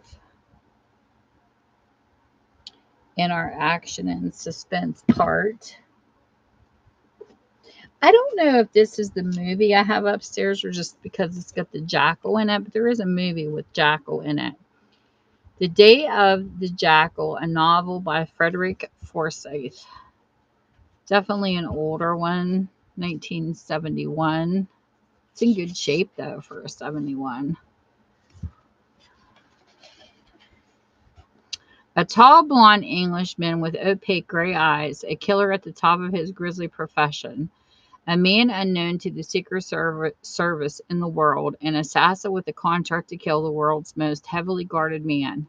As the Day of the Jackal unfolds, you will follow this mysterious Englishman on his murderous mission. His icy calculating mind masters every detail of death by gunfire. Each act is intricately, I can't talk tonight, planned. No stone is left unturned to achieve perfection in his design for death. The jackal will take you along the route that his target will travel on the last day of his life, and finally you will watch the jackal as the jackal perfects the split-second timing that will bring his unknowing victim between the crosshairs of his high-powered gun.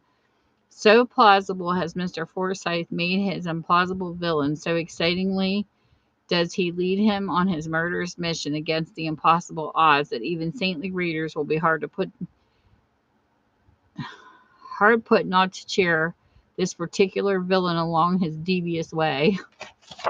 It's got a little bit of rating right there. Don't know why. But okay. So there's that book. Looks like a good one though. Hey LX. Welcome in.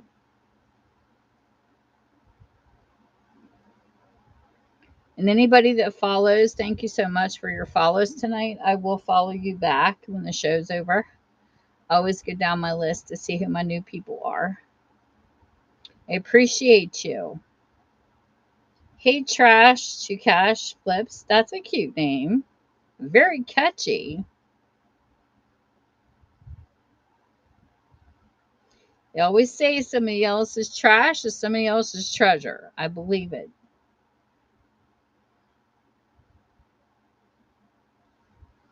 The next book I have in my action and suspense. Look at the cover of this book. It's even cool. He's got like a needle right there. Look at that eyeball. It's a little bit out of shape, but like I said, I have new and some used books. Some of these I put under poor because they're bent and discolored, but you will always get the story no matter how I rate my books.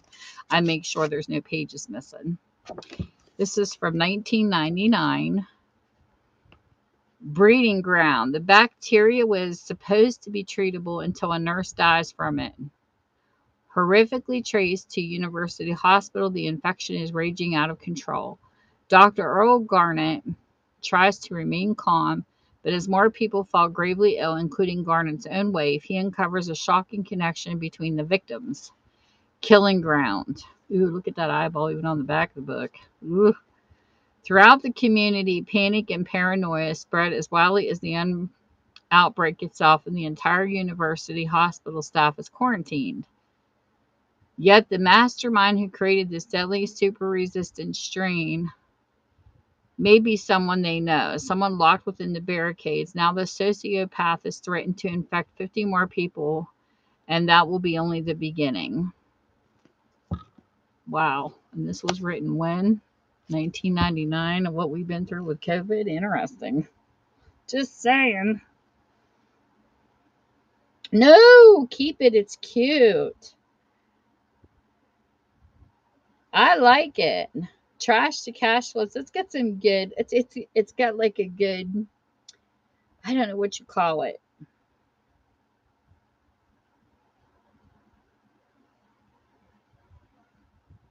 Like a ring to it. You know, that's all I can think of. My mind's just out there tonight because I'm tired. But I like it. It's catchy. Is what I'm trying to say. Keep it. Keep it. Keep it.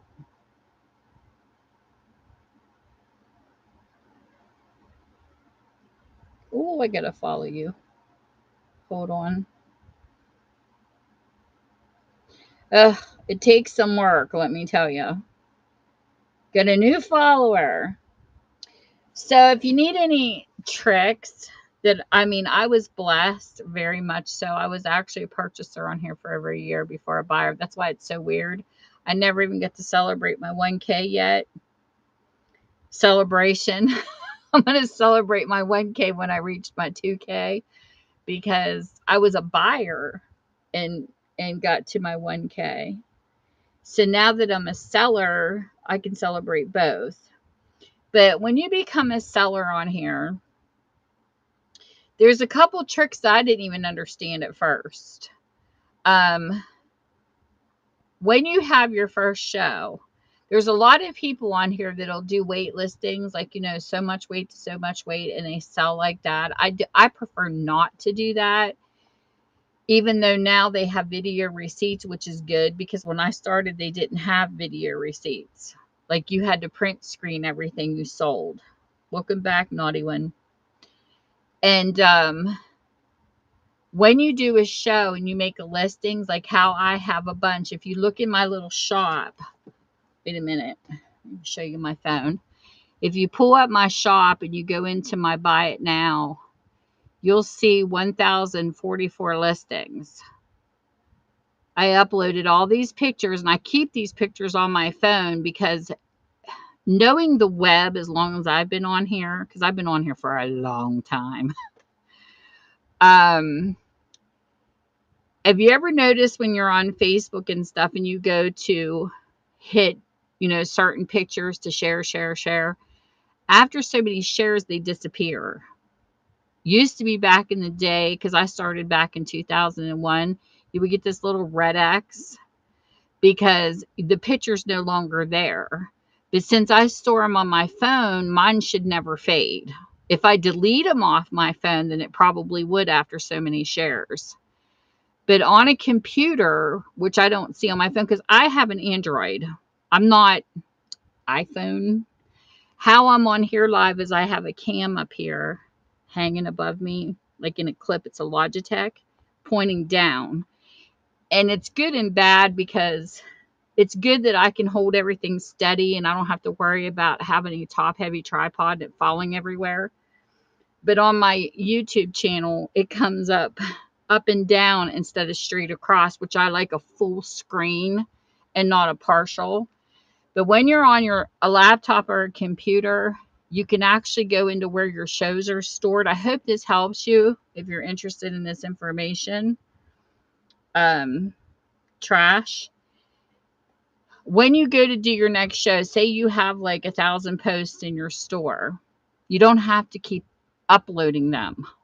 There's a clone feature that shows where you can clone but it doesn't show on my phone. I can't speak for iPhones though. I'm only saying Androids, it doesn't.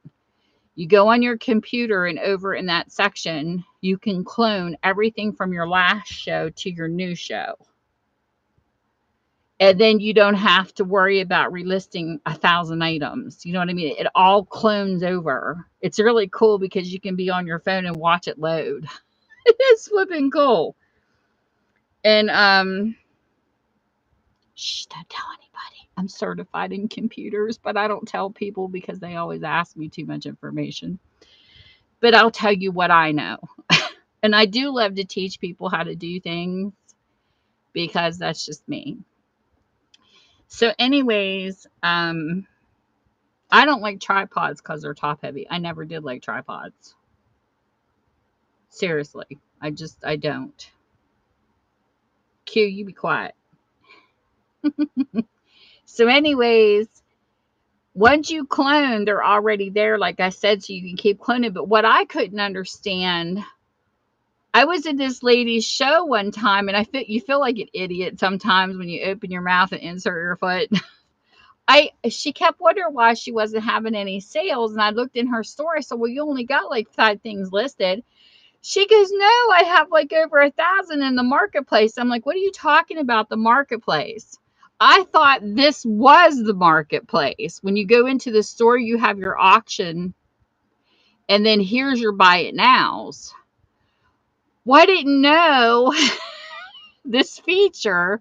When you go to your profile, hold on, let me see. I might have to start this app over again. But when you go to your profile, give me a second, I'll show you. I have to shut the app down here on my phone for a second. This is how it works for me.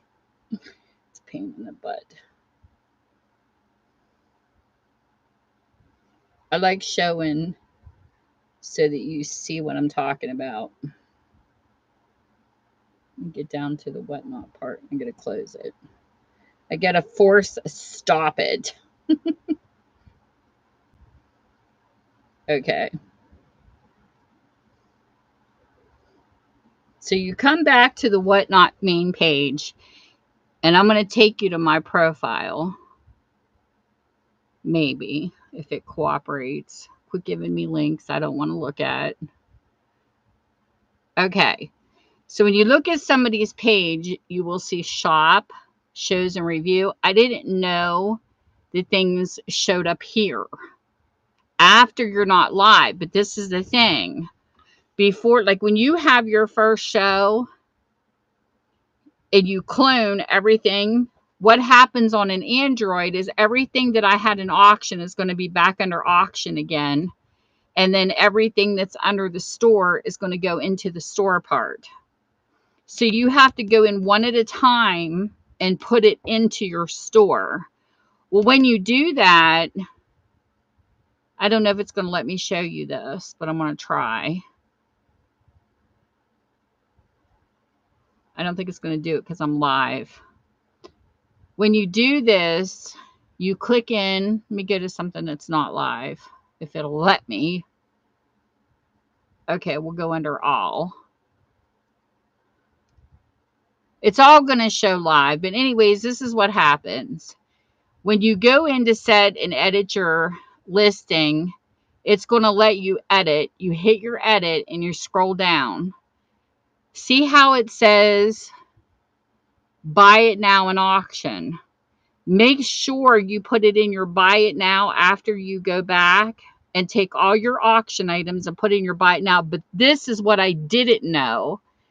It says reserve for your live. This was in green.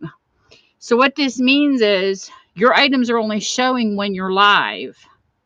But if you're not live and you want your stuff to stay active in your store, slide that little button over on every one of them and it'll be live when you're sleeping, so you can actually make sales while you're sleeping.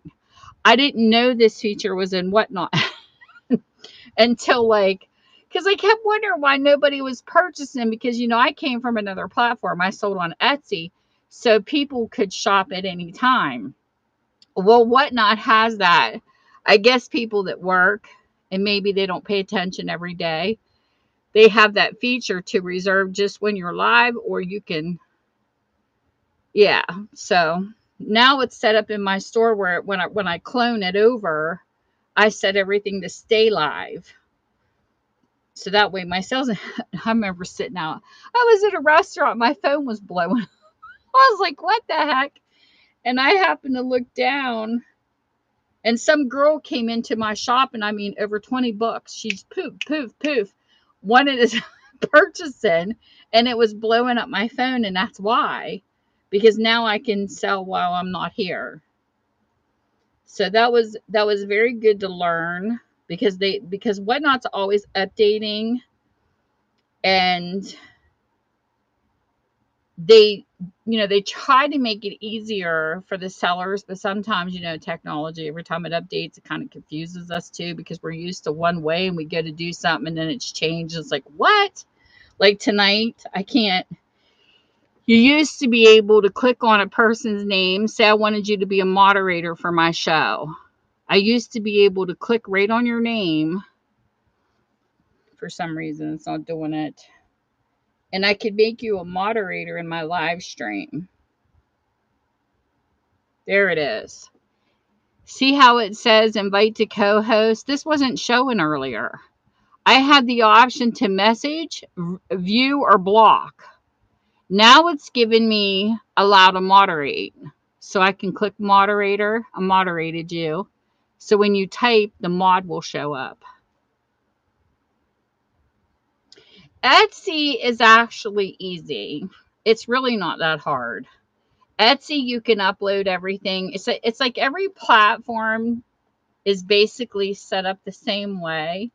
It's just things are in different places, if that makes any sense. Like I had Yahoo Chat, ICQ, AOL. Like I've been back, I go way back on the web, and I was really good with programs. And when I download something, it's like a lot of things. Yes, Q. I was on here on AOL dial-up discs. It's so funny how far we've come. But if you downloaded like any of those platforms, everything had the same things. They just were in different places. The difference between Whatnot and Etsy is when you uploaded,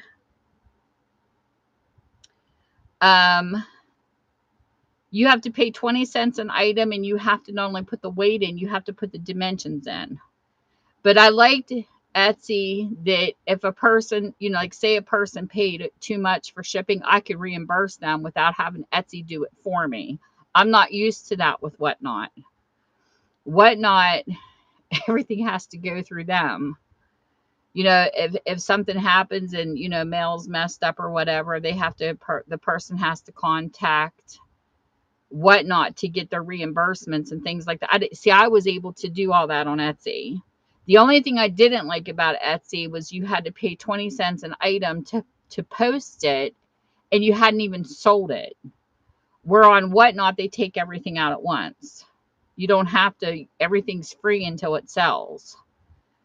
and that's what I do like about Whatnot. So, Q, you be quiet. You don't remember AOL dial-up discs? They were funny. But anyways, if there's anything that comes up and people want to discuss things, always feel free to ask. And if I can't answer the question, I know a few people on here that's been on Whatnot since it started. They're like the OGs of Whatnot, and I was very blessed to be taken under their wings when I first come on here as a buyer. And as a seller, they've helped me along the way. So I'm paying it forward because that's what I like to do. Yes. I like the way they have it set up too. The only thing I don't like is that you can't control reimbursing people, if something happens, because I could reimburse extra money when it needed to be done, or say somebody got their mail and because it has happened where packages were ripped open. I didn't have to wait on Etsy to answer that. I could go in and reimburse them. And that's what I did as a seller. But I will say this, my best tip for any seller out there: own your shit. When you mess up, own it. Don't deny it. Don't be narcissistic and say, I don't know what you're talking about. Fix it. I've seen so many sellers that are terrible because they don't own their mistakes. And as an Etsy seller, I can tell you, I mailed people the wrong stuff because I used to sell on YouTube, and then I would bulk mail, and I sent 2 orders to the wrong people. And thank God the people that ordered off of me got in touch with me right away. And not only did I resend, have them send it back to me, show me a picture of the receipt. I reimbursed them through PayPal because that we all had PayPal there. And I also gave them free shipping for telling me the truth and sending it back to me. And that is the biggest tip I have for any seller is when you make a mistake, step up and fix it. Don't trash your buyers, make it their fault, because it's not. When you make a mistake, own it. And it happened to me a couple times, and I own my mistakes when I make them because that's what makes you the best seller. So that's my tip for the day.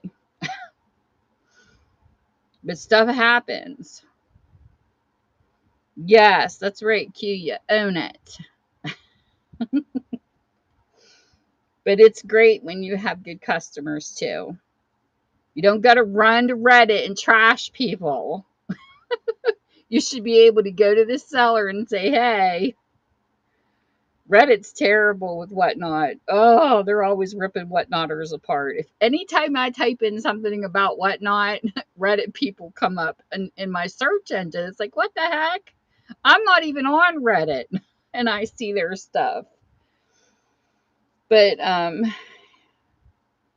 yes, like I said, if you have any questions, anybody that's becomes a seller on here, please feel free to ask.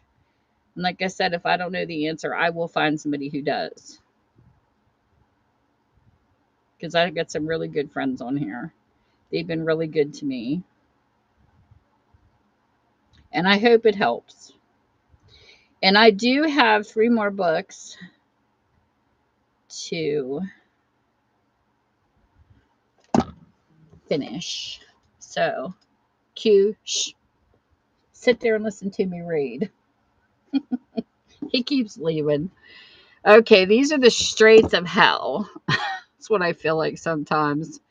This is actually by Taylor Anderson. Look at all that coolness. It's got a blimp and a ship and a plane. I like these kind of books. This is in really good condition. And why don't I have the date written on this? I have little cheat sheets back here. This is 2016 copyright. For some reason, I forgot to write that back here. And yes, I am a left-hander. I am a southpaw. Okay. Ready in his crew fight alongside the Flanoid Lemurans and Imperial allies to keep the reptilian Grick, a race growing from reconquering. Oh gosh, this is like tongue twisting. The Lemurians' ancestral home on Madagascar. They are exhausted, far from reinforcements, and wildly outnumbered, and the odds seem greater than ever before. As for the fate of Americas, Don Hernan and the evil Dominion have gathered to annihilate the forces behind the walls of Fort Defiance as a shadowy power with an agenda all its own rises with chilling resolve. As the war teeters on a knife edge, a tipping point may have been reached at last. A cold steel and hot blooded valor will remain the ultimate weapons. So there is an action and suspense book. You're welcome anytime. And thanks for coming in because I always like meeting new sellers too. I have went in a couple times when new people have sold and have helped them, like in their first sales. I've purchased if I was interested in anything, or I invited people in so they know that person existed. I'm all over every category. And I find it strange that some people on here only stick in one category. It's like, why? I'm all over the place because my two grandsons love Pokemon cards, so I collect that for them.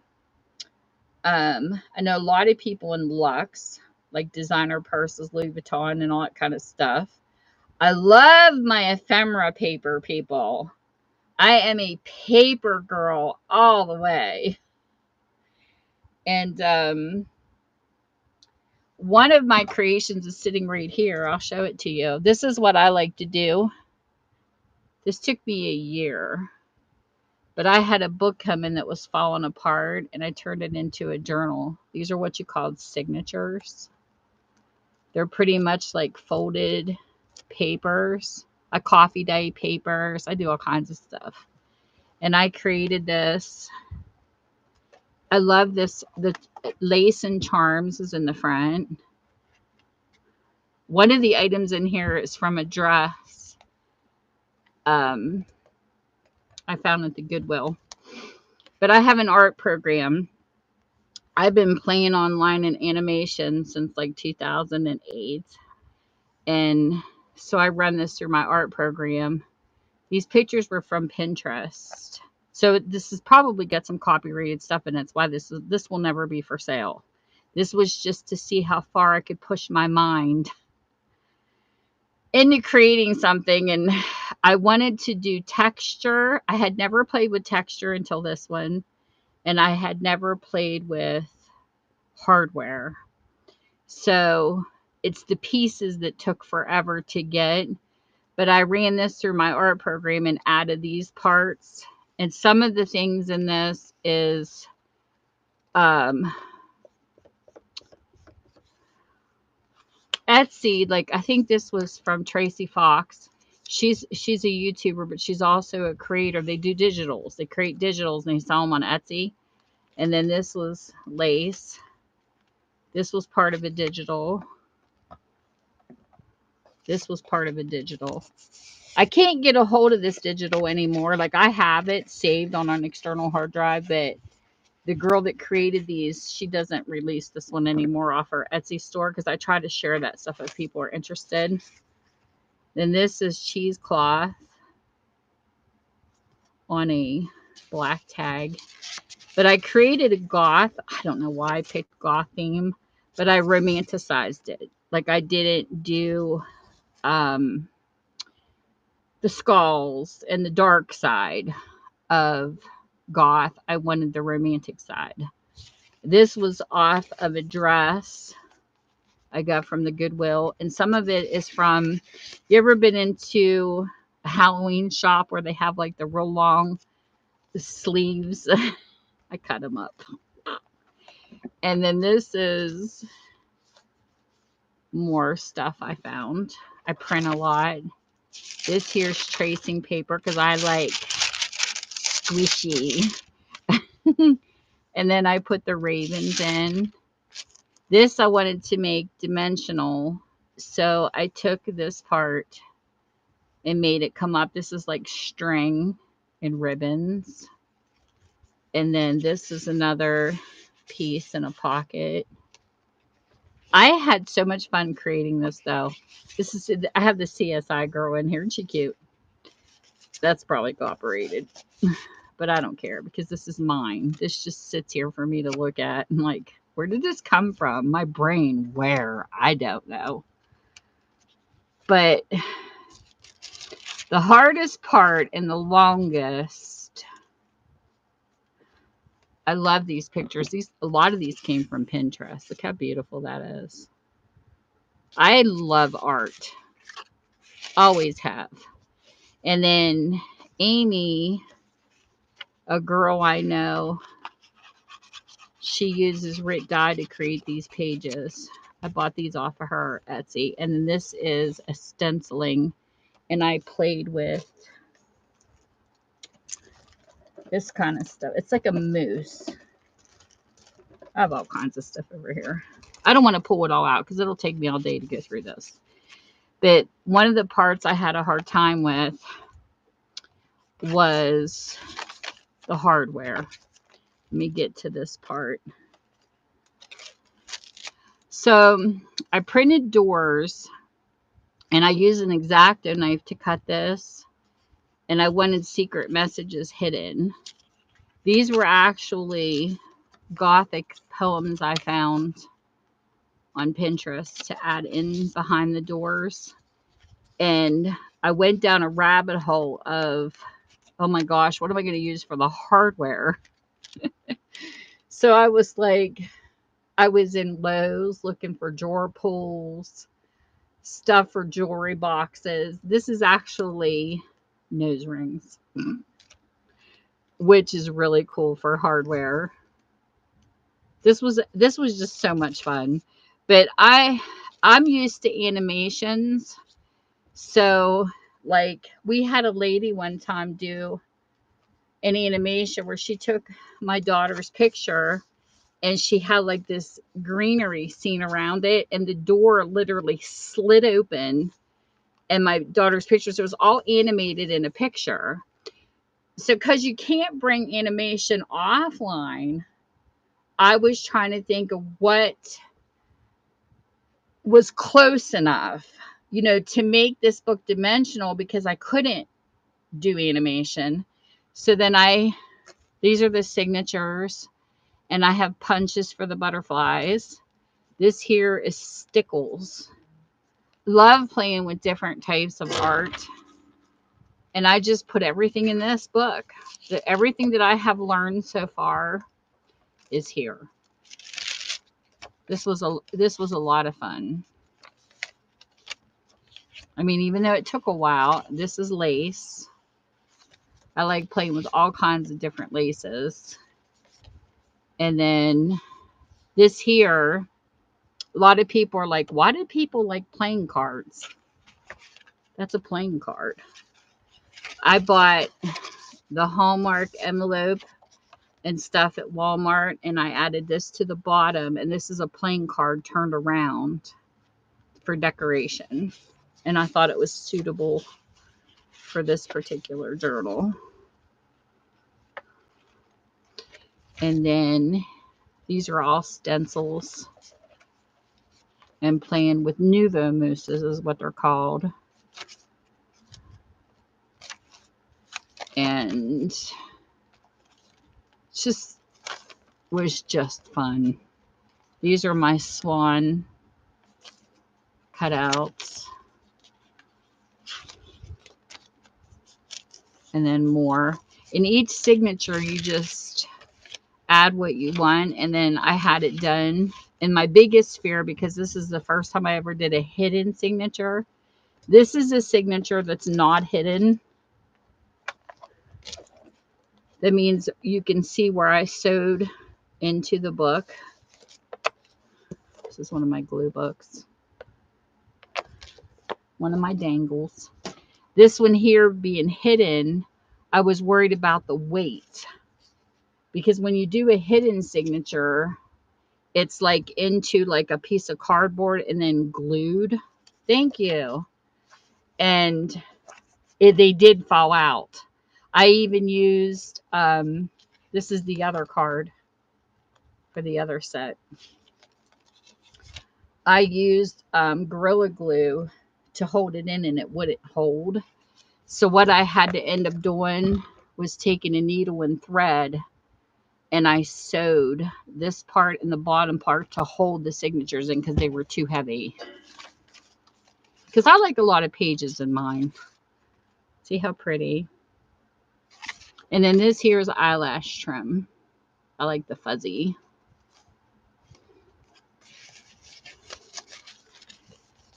But it was just so much fun. It really was. Sometimes it blows my mind when I sit here and I look at this thing. I'm like, this came from my brain. Where? And here's another one. I mean, you do. It's like you create it and you're like, where did that come from? And then, of course, I have my passion page. But I love playing with my art program. And my art program is not American. The one I was introduced to, an IT guy sent it to me for free. At the time, it was like a $900 program, but it was Paint Shop Pro 8, which was actually more popular in England than it was in the United States. Look at that. And I love music. I mean, these are beautiful. These pictures on Pinterest were amazing. And then this was one I got off of Etsy. Once you buy them off of Etsy, you can run them off as many times as you want. I love playing with digitals. I learned digital scrapbooking before real scrapbooking. And then this here is more of a glow. And these are stencils. And then look how pretty this is. I think this is a Nini Thomas, if I'm not mistaken. I don't know for sure, though. I'd have probably Google Lens it. Nini Thomas was really good with creating like fairies and different things. She was a great artist. And then here I just added charms to paper clips. And then somebody mailed me this in a Happy Mail off of YouTube. And I added her in. It's like a deck of cards. And then I put these in. And then that was my first creation. This was tatting. I got it actually at a yard sale. I never find tatting at a yard sale. It's hard to find crafts here. But like that. But yeah, she's a big one. She's huge. But she's one of my favorites. Put a lot of work into her for a year. Took me forever. I was up all night finishing her one night for 24 hours to get her done. And then this is called felting. I didn't create this, but there's a place on YouTube that if you're ever interested in learning different kinds of crafts, this was made by Sharon Lombard. She doesn't have a YouTube channel. I wish she did because she's very creative. Is Disabled Artist Foundation. They're also on Whatnot. So I don't want Whatnot to think I'm promoting YouTube either, but it's just the second Saturday every month at noon Eastern time. They have a fundraiser and they're for people who have limited disabilities and they're called Defy. And we go over there and do fundraising. All the money goes into taking people under a certain level income and they have disabilities and they get all their stuff free. They get free art supplies sent to them to create things. And it's really cool that even if you don't buy, just go watch what some of the people make. You wouldn't believe some of the stuff these people make. They're so talented.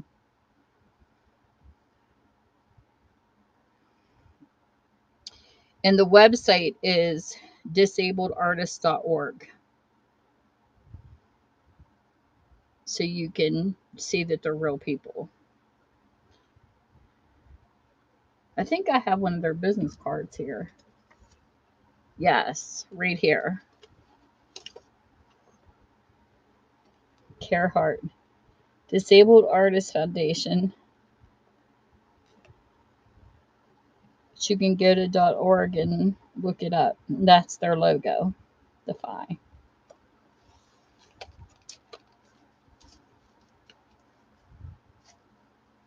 It's fun to create crafts and send it there and see your stuff go on auction.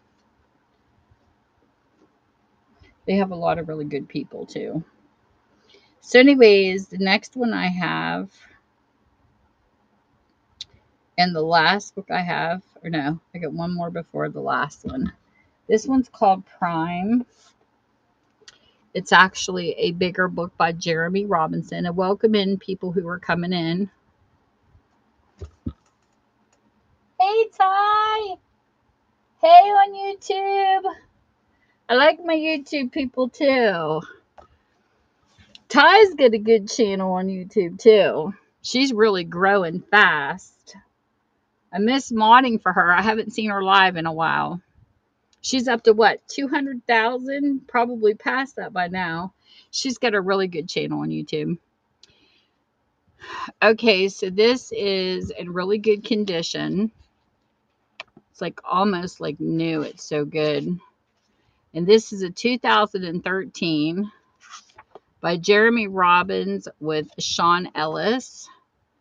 It says, when a raid on an insurgent safe house leads to a clue to decoding one of the world's greatest mysteries, the Voynich manuscript, which may contain a recipe for creating the ultimate biological weapon of mass destruction, Delta operator Jack Sigler must forge a new Black Ops team to avert catastrophe.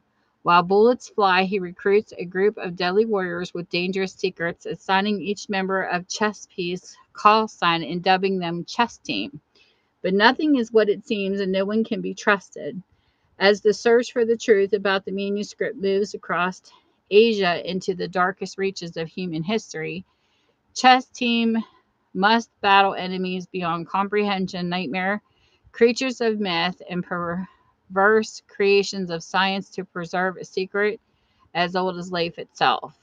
In 2009, best-selling novelist Jeremy Robinson launched The Adventures of Jack Sigler and Chess Team. Now learn how it all began. Witness Chess Team's beginnings as king, queen, bishop, rook, knight, and the elusive deep knight come together to form the only military force smart enough and dangerous enough to face the world's most deadly, most high-tech, and most monstrous threats. So that is that book. Hey, Ian. All right, you're welcome, Trash, to Cash. You have a good one. If you need anything, let me know. Hey, Nate.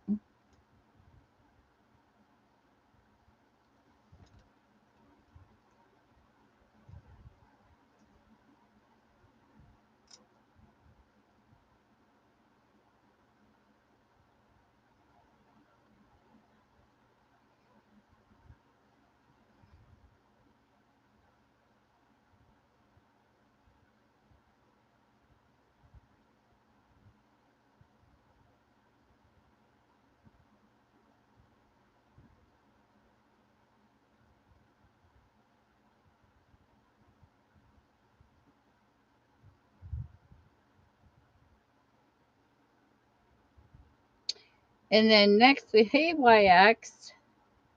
And then the last book we have is, this one does not have a jacket.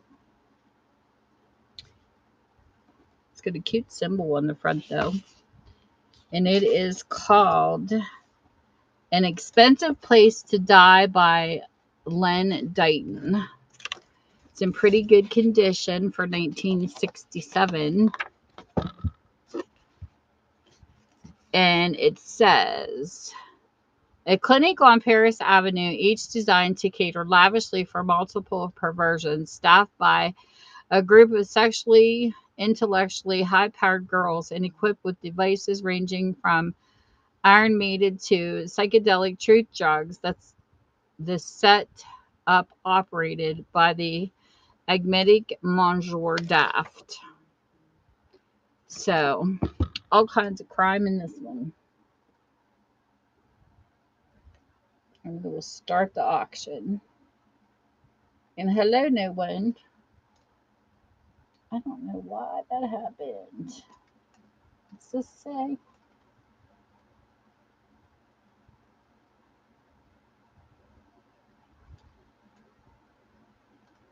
For some reason it closed out my YouTube. Come on, come back.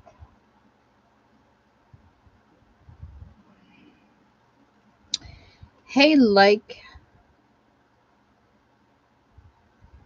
to rip.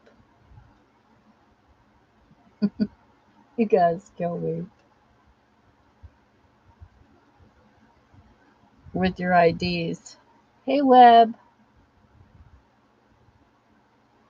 If there's anything you want to see, just feel free to let me know. It's all in my notes.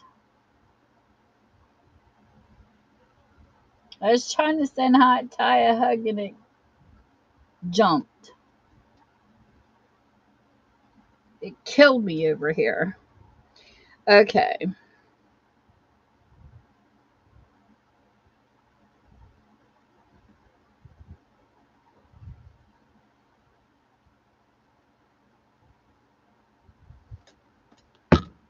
So that is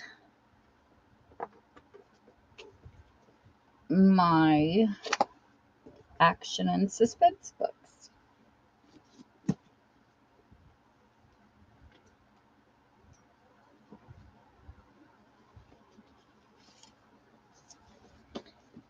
Alrighty then. This back over here.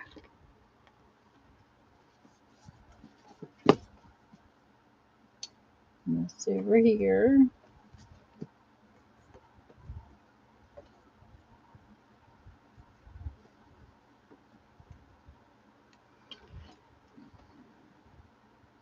Welcome, welcome. Texas Swamp Donkey. Fleming Spines. And Sar Kenneth. I like some of the names on here. They're so funny.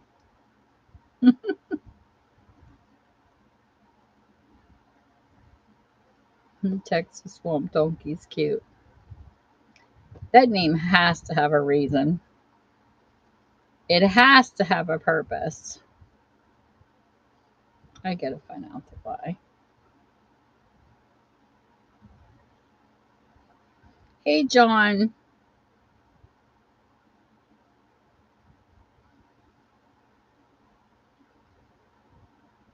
Kill. Are you back? I gotta find the name of this. Wonder how a person came up with his name. I hope they come back. That name is too cute not to know how they got it. Oh, Q, please. You're goofy. You don't even know me. I could be a crazy person. I might bite. But then again, you probably like being bit. You're weird.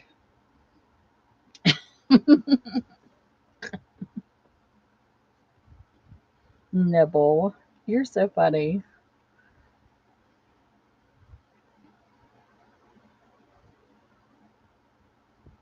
I was hoping Texas Swamp Donkey would come back in. I want to know how they got their name. No, I'm not. I'm here for product. Product. And what kills me is there's so many people on here that always want to see visual, but they never show themselves. They're always like, show yourself, show yourself. Why? I'm not here to sell myself. I'm here for about my books. But seriously, they do. It's like, even, like I remember back in the day, did you have Yahoo Chat? I loved it that you had to show permission. Pal Talk, you don't have to. You can go in and see people, but it's like, but the thing is, hey, Fost, the thing is that I find is interesting though is that people would pop in just to see what you look like, and then they would pop back out, but you never saw them. It's like they were always trying to catch you with something or something, and nobody was doing anything. But it's just like I don't get the visual thing. I mean, unless you're on like a dating app, I would understand, but this is a selling app. This is not for dating. I mean, I'm sure people could meet anywhere. Did you all know that YouTube was created for that? YouTube was actually called Tune In and Hook Up when it first started. It was based off of Craigslist, of all places. And it failed. And then YouTube was born. A lot of people didn't know that about YouTube, but I do. I always study history. And what's sad is I was on here before YouTube was created. And if I would have started YouTube back when it was created, I'd probably be up there by now in numbers. Who knows? But I was too busy playing in chat. I ran a chat room for 6 years on Yahoo. I love chat, but it was fun. But like I said, I could write a book about the web because I saw a lot. Like, not for me personally, but I saw a lot of other people go through stuff. I was married the whole time I've been on here. I met my husband in high school, and then we didn't get married until our 20s. He went into the Navy. I married somebody else. And then we found our way back together a little while later. We had a bumpy road. But I've been married the whole time I've been on the web, so I've never used it as like a dating place or anything like that, like most people do. But I've seen a lot and seen people's stories and what they went through. I've known some successes. Like I had a cousin whose husband passed away, and then she met somebody online and they're married now, and I mean it can work, I guess, but I just don't know if I have that kind of trust. I'd put a man through hell before I would trust somebody on the computer. I just don't trust people. I have trust issues. Even if I was single, I mean, it would be horrible. And a friend of mine, she was a school teacher. She even said to me one time, well, where would you go to meet people? I said, probably the library. Because she dated people, she was older and dated people from the web. Hey, Fost, I like your kitty cat. That's your kitty in your picture. That reminds me of a cat I used to have named Mittens. I love animals.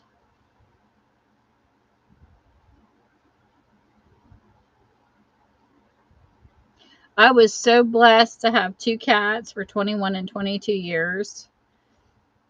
They were awesome.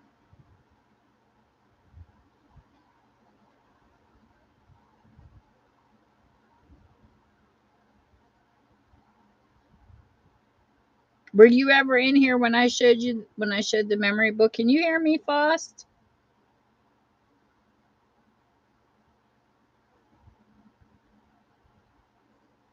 I guess not.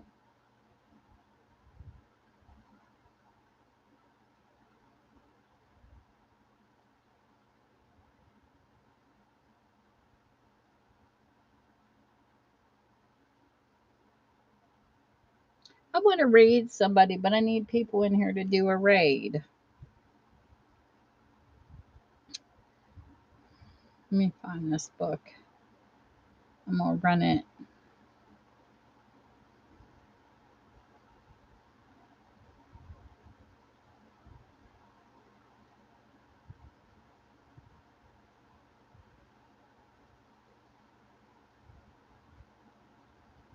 Here, we'll put it and run it.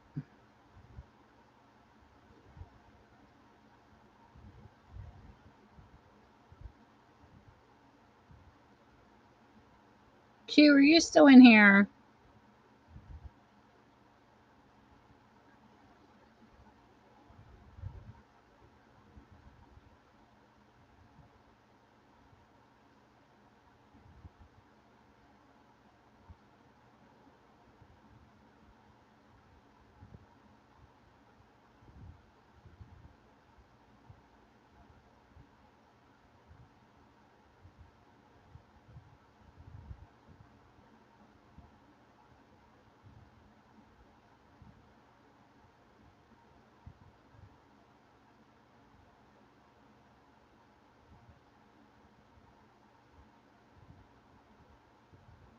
Maybe Dr. Love will help me too.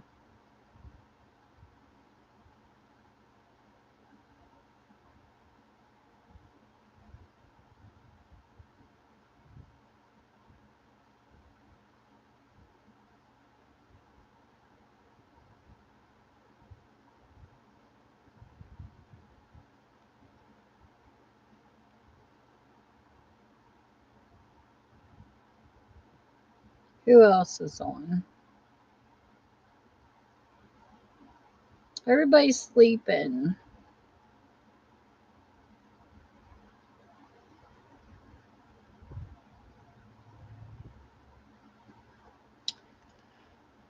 I need to have at least a couple of people in here to do a raid. I want a raid.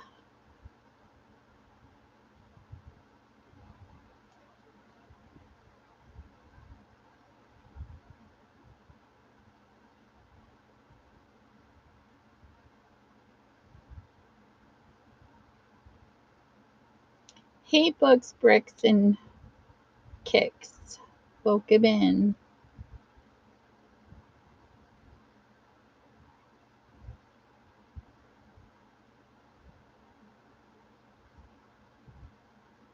Trying to get enough people in here to do a raid. I want to do a raid. I never have enough people to do one.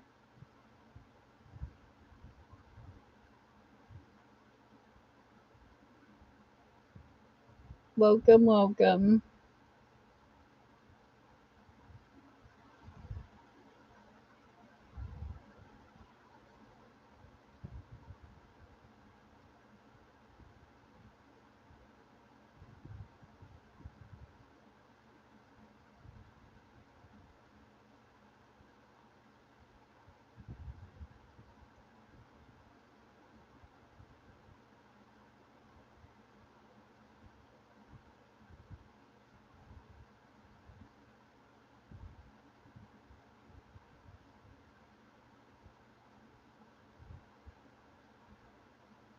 Hey, Lone. Welcome in.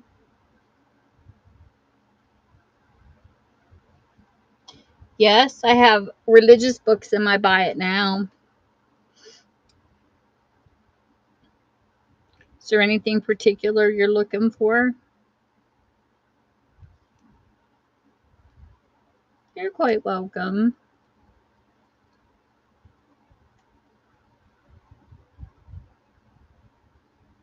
KCLM, old out of print sermon books. Interesting. I have some Bibles in there. Hey, Penmaid. I have some study guides. What else was in there? Let's see here. I think, let me see if this works. I don't have it. My books aren't listed under religious. Type in biblical. I have the Tribulation Force, Movement, God's Way by Becky. I think that's Catholic. And there's a whole bunch. I'm a church member. Teaches people how to be a proper church member. There's some of people want to train to be a pastor, I believe. There's those type of books in there. Miracles of Love, B Lot 912. That's an older one. Preach What You Teach. There's one with poems that a lady wrote when she found her faith. That's actually I love the cover. Give My Heart. It's a mixture. The only thing that I don't have listed is hymnals. Um,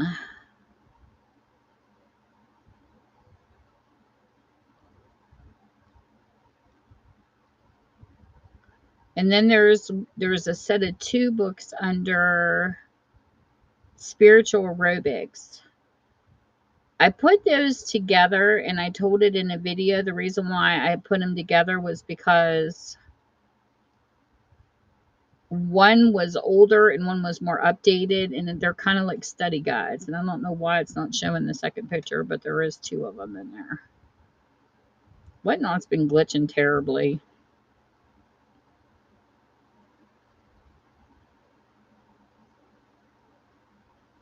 And then I think there was a study set. One was, I didn't have enough to do sets. I only had enough to do 2. And there was more than that of each book. But it's everything from the Holy Week and crucifixion, the warnings, the resurrection, the early years, the baptism, the sermon in the kingdom. Like all these ones right here, I think were part maybe of like a Sunday school teaching, but I didn't have enough to put them all in sets, or I would have. Well, thank you. I'm glad you're checking them out. Yes, Q, you were summoned. I actually wanted to get enough people in here to do a raid. All right, Loon. The only sermons I think I have, but they're not for sale, was from a pastor that passed away, and they were handwritten, and they're beautiful. A friend of mine gave me, and they're rolled up like scrolls, and I have them stored because they are so beautiful. She sold them off of YouTube a long time ago, and a bunch of us got a set of them. That's all I have as far as sermon wise that I can think of.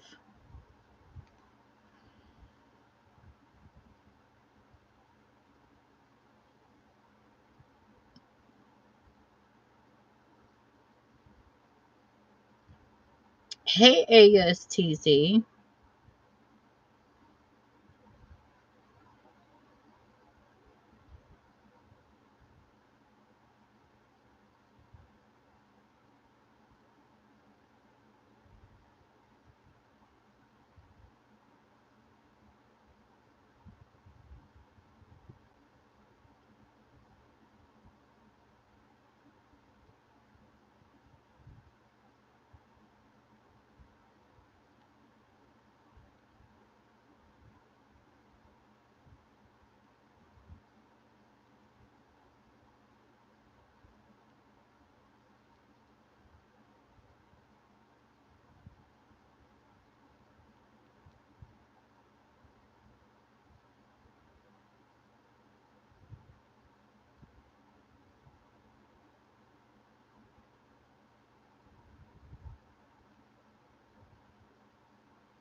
I need raiding people. Who's going to help me raid? I want to raid somebody, and I never have enough people to raid. I want to at least have a few people.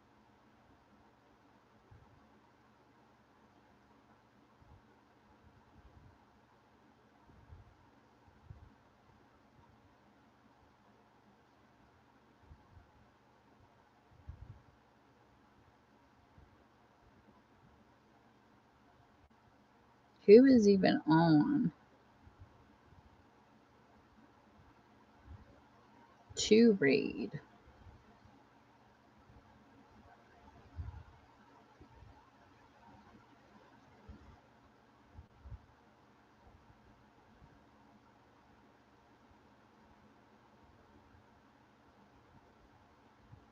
Be Cool by Elmore Leonard. Um, I don't know who's on the raid. Does anybody know who's on the raid?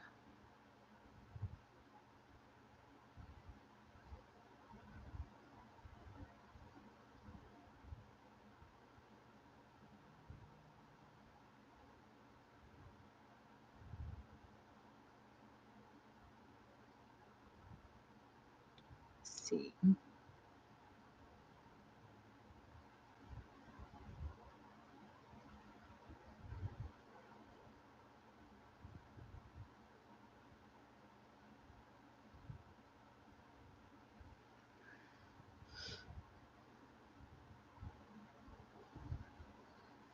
Should have my other device down here so I could actually see.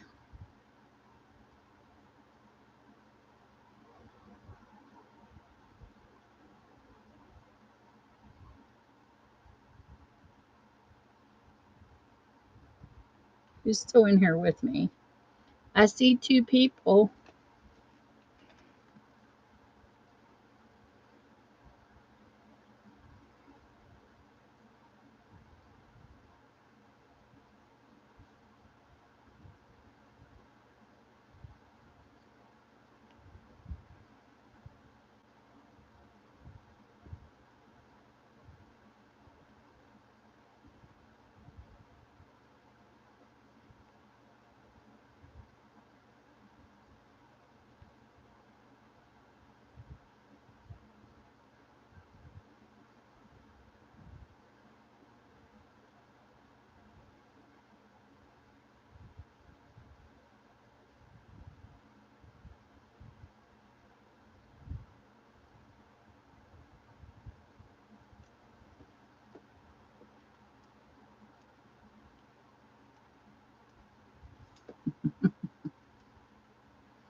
Hey, Great Deals from Florida.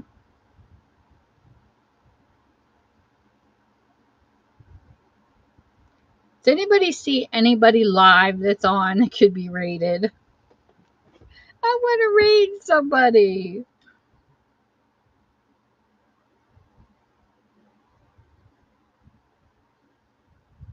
Q, get in here.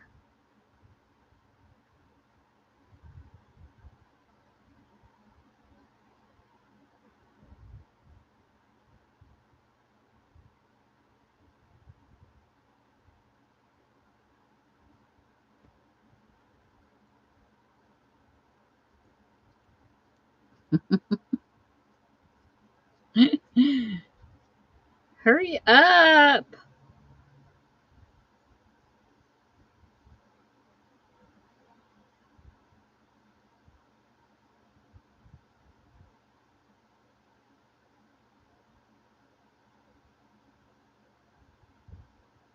I want to end my show sometime tonight.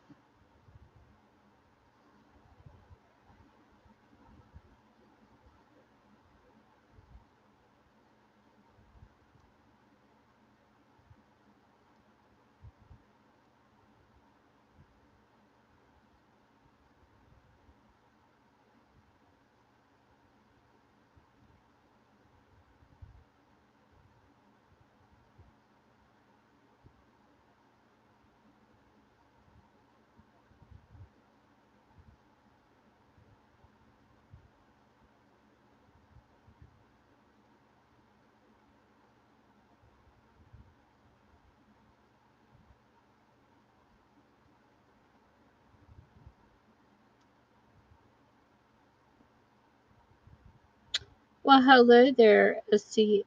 Shank. Is that how you say your name?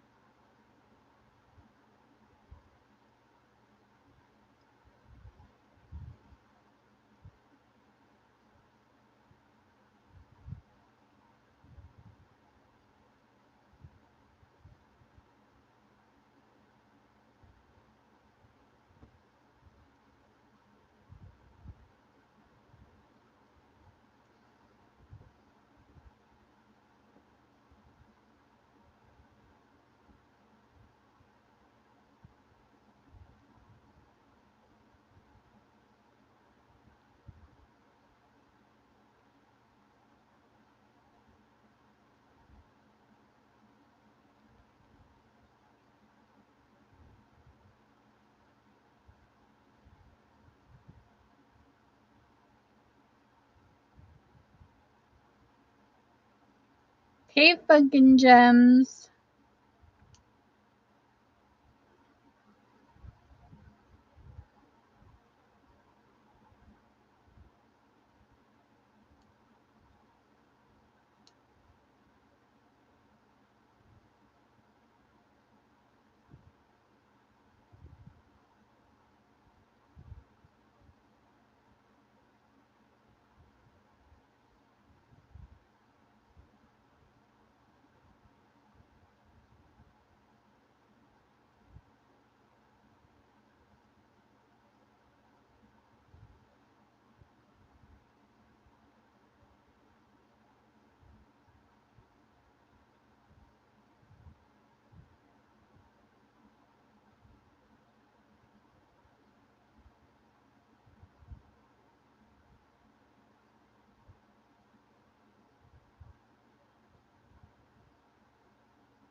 You little shit. Help me raid somebody. I don't want to go in by myself.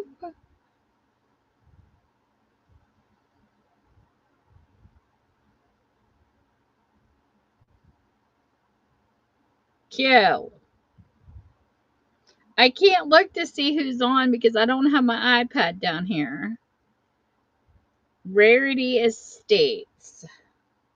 Okay, hold on. Yeah, because we can go anywhere.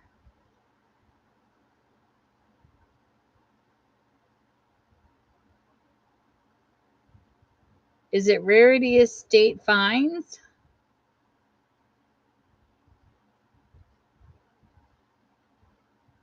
Because I'm not getting Rarity Estates.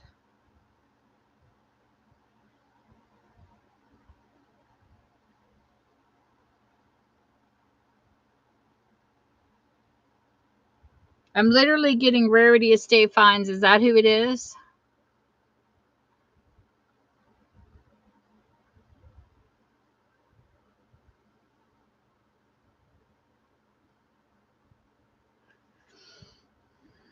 It's only going to be us two. Here we go.